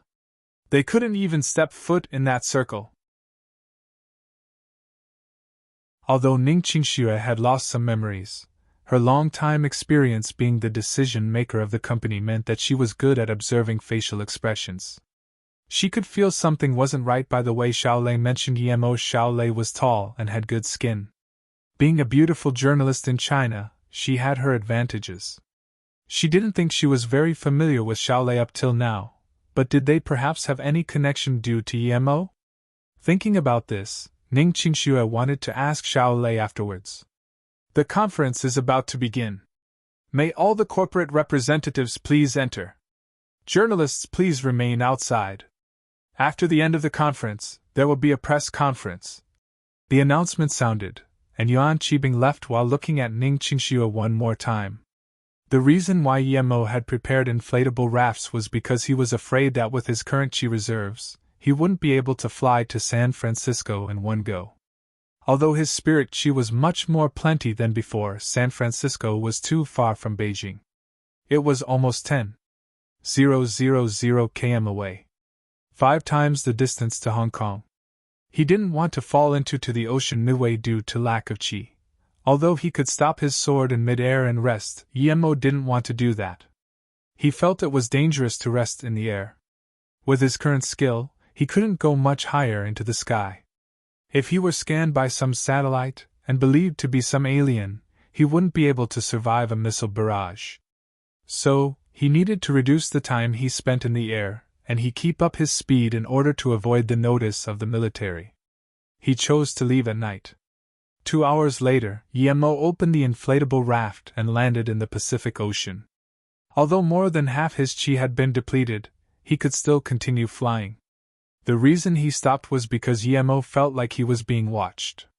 He knew that his current spirit sense wasn't on the same level as radar's. He could only scan a little less than 300 meters. Yemo estimated that he had gone almost 3/4 of the way and only needed half an hour more to arrive in San Francisco. Even though he hadn't used his fastest speed, Yemo still believes this speed was much faster than a plane's. Yemo spread his spirit sense on the raft and didn't find anything. The surface of the Pacific Ocean was deadly silent. However, he remained uneasy in his heart. He knew this area was in U.S. military range, and if he got caught by the U.S. military, he really wouldn't be able to get off easily, especially considering his exhausted chi reserves. Even if he was at the chi gathering tertiary stage, he wouldn't be able to get much of an advantage against the high technology of the U.S. Although he didn't find any danger, his life experience in the cultivation realm made him stay vigilant. Just when Yemo stood up on the raft, he felt like an extreme danger was charging at him.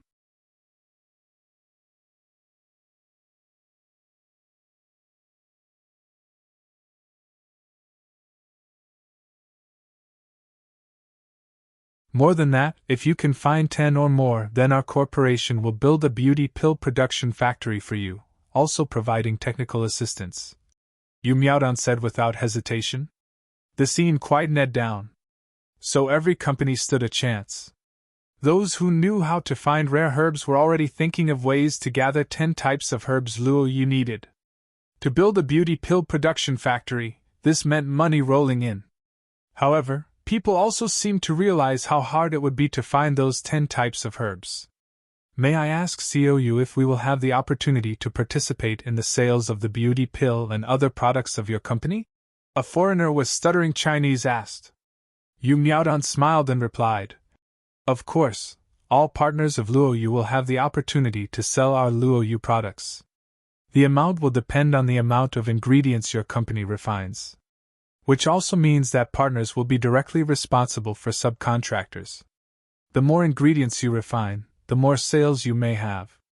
Blatantly put, this is a trade. Then may I ask COU, if we have the opportunity to sell the beauty pill and Luo Yu is also selling, our price wouldn't be as competitive as Luo Yu's. Wouldn't that mean we can't make sales? The person asking this question was asking against his heart. How could the beauty pill not make sales? Yu Miaodan still replied, There's no such thing as unable to make sales. Theoretically, the profit earned by selling the beauty pill in exchange for refined materials should definitely be around a couple hundred times over. Even if we reduce the price of the beauty pill to 10K a bottle, there would still be huge profit in it. Afterwards, Yu Miaodan looked around at everyone and said, Now, those who wish to be a partner of us, please put your portfolio on the table. We will be collecting them now. When her assistant went to collect the portfolios, Yu Miaodan's eyes caught on to Fei Yu Corporation. She saw Ning Qingxue at first glance and was shocked. How was she this pretty? Even if she ate the beauty pill every day, she couldn't get this pretty. Yu Miaodan also believed she was beautiful, but in front of Ning Qingxue, she realized even if she were 20 years younger, she couldn't even begin to compare with her. No wonder Yemo married her. He had good eyes. Soon, the portfolios were collected. Yu Miaodan gave them to Zhang Zheyan and said, Now, if you have any questions, you may ask them. If there are any special attributes about your corporation, you may also state that now. We will soon post the herbs we need. However, Yuan Qibing spoke. COU, I'm Yuan Qibing of Yuan Bei Corporation. We admire your company's ability to create the beauty pill. Ever since our corporation has been established, we have strived for breakthroughs through herbal medicine. After many years of research, we have made some progress. Our heart safety serum is renowned throughout the world. If we can cooperate with Luo Yu, then all the relevant technology regarding it will be our meeting gift. Everyone looked around upon hearing this. Although the heart safety serum was far from the beauty pill, everyone in the pharmaceutical industry knew the huge profit it created for Yuan Bei Corporation. They didn't expect Yuan Qibing to be willing to take it out straight away. This crushed the hopes of many Asian corporations. Yu Miaodan smiled. CO Yuan really has guts, but our company has the ability to research any product. Although your heart safety serum is not bad, we don't care about it. We are looking for partners not based on size but suitability. Yu Miaodong's words were heartless and gave Yuan Qibing a slap in the face. His face turned bad. He showed goodwill, accentuating that their corporation was the biggest and it would only benefit Luo Yu to work with them. Yet now, they were rejected without a thought. Although Yuan Qibing looked bad, other companies rejoiced. They didn't expect Luo Yu to straight out reject the heart safety serum. Any other company wouldn't be able to reject it. And from COU's words, it seemed that any company had a chance to be chosen. They didn't have to be big. But everyone thought, yeah, Luo Yu's own beauty pill had more demand than supply, so why would they need the heart safety serum? Li Mumei saw Yuan Qibing's face and laughed. She uttered quietly to Ning Qingxue, "Qingxue, this COU is really cute. If she were a man, I would marry her immediately. This Yuan is truly detestable, but seeing him bump into the wall, I like it." Ning Qingxue also felt satisfied. She had long since detested this Yuan Qibing, but her company's power was too small. One word from them kicked her company out of the game.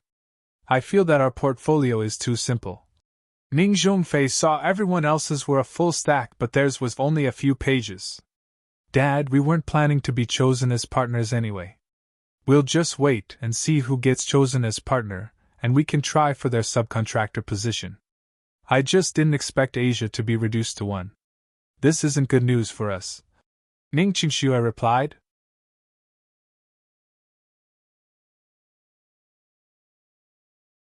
Just when Yemo dodged the missile, he felt another incoming threat and sidestepped without thinking. Just when Yemo dodged the missile, he felt another incoming threat and sidestepped without thinking. Rumble, another missile exploded where he had stood. Yemo was very annoyed being attacked twice. Although he couldn't scan the position of the submarine, he could tell from the water flow. Yemo was never someone who didn't retaliate upon being attacked. Two missiles pissed him off completely. Yemo went along the direction the missile had come from. Missiles shot past him constantly, and Yemo soon found the submarine 100 meters away. Yemo took out his flying sword without hesitation and shot it out. Even though its power was affected due to the water, it was enough for the submarine. Rumble, even in the water, the speed of the flying sword wasn't something missiles could compare with. Just when Yemo dodged another missile, the sword sliced open the outer shell of the submarine. If Yemo weren't concerned about his chi reserves, he would cut this sub in half. A few hundred meters under the water. If the sub was sliced open, the soldiers inside would be in danger. But Yemo didn't care about their lives. Since they had tried to kill him, he would be merciless. Yemo sighed. It was finally quiet. He was just finding a place to rest and was attacked for no reason.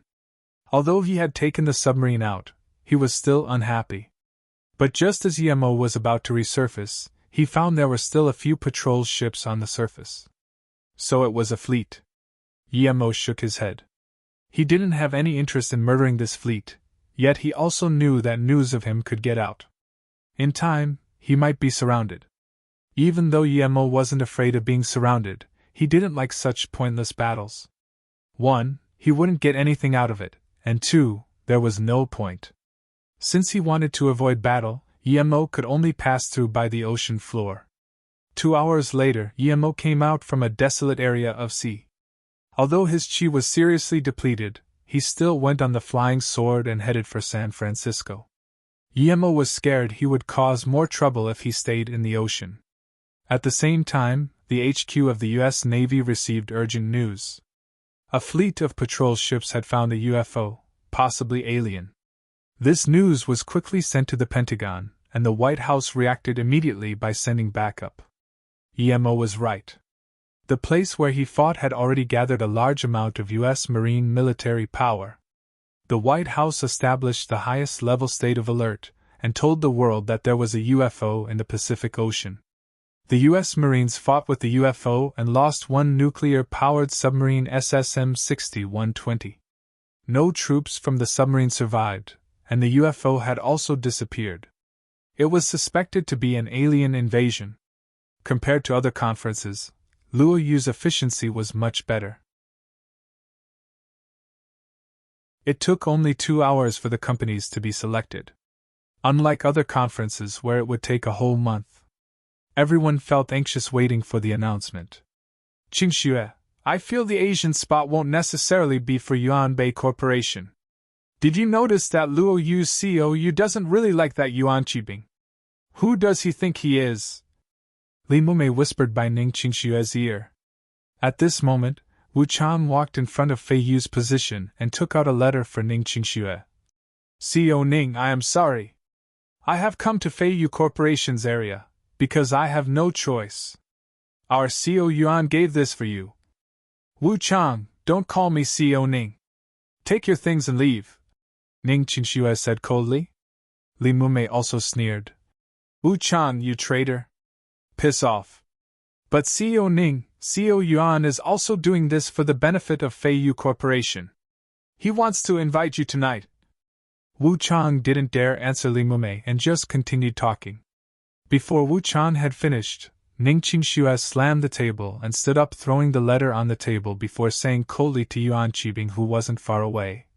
Yuan, stop it with your lecherous acts. I'm already married, and even if I weren't, I wouldn't want a scum like you. Using this partnership to threaten me? So what if your corporation gets chosen, not to mention, you might not even get it? Of course Ning Qingxue knew what Yuan Qibing was trying to do. This was the moment that the partner was going to be announced, and the time people were most anxious. Perhaps with Fei Yu Corporation's current state, she might agree to Yuan Qibing's suggestion. Yuan Qibing's use of psychology was good, but he used it on the wrong person. Ning Qingxue was cute and extremist. He didn't expect Ning Qingxue to slam the table and stand up at such an important event. This humiliated him greatly. There were almost 700 or 800 people at the scene. Ning Qingxue slamming the table caught the attention of almost everyone. Everyone was quiet and scared to annoy Luo Yu Corporation, but now Fei Yu just slammed the table. This way, no matter how good Fei Yu was, they wouldn't get chosen, especially since they were only a third-grade company. Those closer to Fei Yu subtly moved away, fearing to be thought of as companions of theirs. Seeing his daughter slam the table in anger, Ning Zhongfei also sighed. He didn't say anything, nor did he reproach her. They had very little hope anyways, and now, this little bit of hope just disappeared. It was nothing. Sorry, Dad. Ning Qingxue sat down and said to Ning Zhongfei. She really detested this Yuan Qibing who kept annoying her. Ning Zhongfei smiled. There's nothing to be sorry for. Although Dad likes the pharmaceutical industry, if we can't do things here, we can do other things. Yeah, Qingxue, don't give a scum like him any face, Li Mumei added. Yuan Qibing's face went green. He didn't expect Ning Qingxue to act out like this. How could the #1 pharmaceutical CEO in China take something like this? Bitch, if I don't play you to death, I was raised by a dog, Yuan Qibing grinded his teeth. He had made up his mind to completely destroy the Fei Yu Corporation. Even if their family changed to another industry, he wouldn't let them go either. Yu Miaodan looked strangely at Ning Qingxue, thinking that although her boss's wife was pretty, she had quite some character. Did she have some conflict with the Yuan Bei Corporation? Seeing Yu Miaodan walk over, Ning Zhongfei quickly stood up and said, My apologies, CEO Yu. We interrupted everyone just then. Yu Miaodan smiled. Mr. Ning, please have a seat, it's fine. Then Yu Miaodan turned around and said to Han Zai, How are the results for the investigation Yang Jiao is holding? How come there is still no report? Han Zai heard Yu Miaodan's question and quickly said, Ninth uncle has come back, but it was because the conference is still in progress that he didn't report. Call him in. Soon Yang Jiao came in. Yang Jiao knew what Yu Miaodan wanted and said before she asked anything. CEO Yu, I've done the investigation. The young CEO of Yuan Bei Corporation lusts for boss's wife. After that, he went on to explain all the trouble Yuan Qibing had caused for Fei Yu Corporation, and how he had tried to coerce her. Slam Yu Miaodan slammed the table in anger. No wonder Big Boss wanted Yuan Bei out completely. How dare they scheme for the boss's wife? This Yuan Qibing doesn't want to live. Out of the game? That's too easy on you. Too bad you encountered me. If I don't send your Yuanbei corporation to the 18th level of hell, I would have wasted all those years in the mafia. Yuan Miaodan's fierce attitude came up. When she controlled Meadow River with Wu Xueming before, she had seen and heard too much. If Wu Xueming hadn't suddenly died, she would still be the big boss lady of the mafia. How dare a mere Yuan Qibing be so cocky? Now that Yu Miaodan also slammed the table, this once again caught the attention of everyone. Everyone looked at Yu Miaodan strangely. Was she unhappy with what Ning Qingxue did, or was there some other reason? Why did these pretty ladies love slamming the table? You're tuning into the Phoenix Nights YouTube channel. Don't forget to subscribe and join us on this journey to catch the most captivating stories.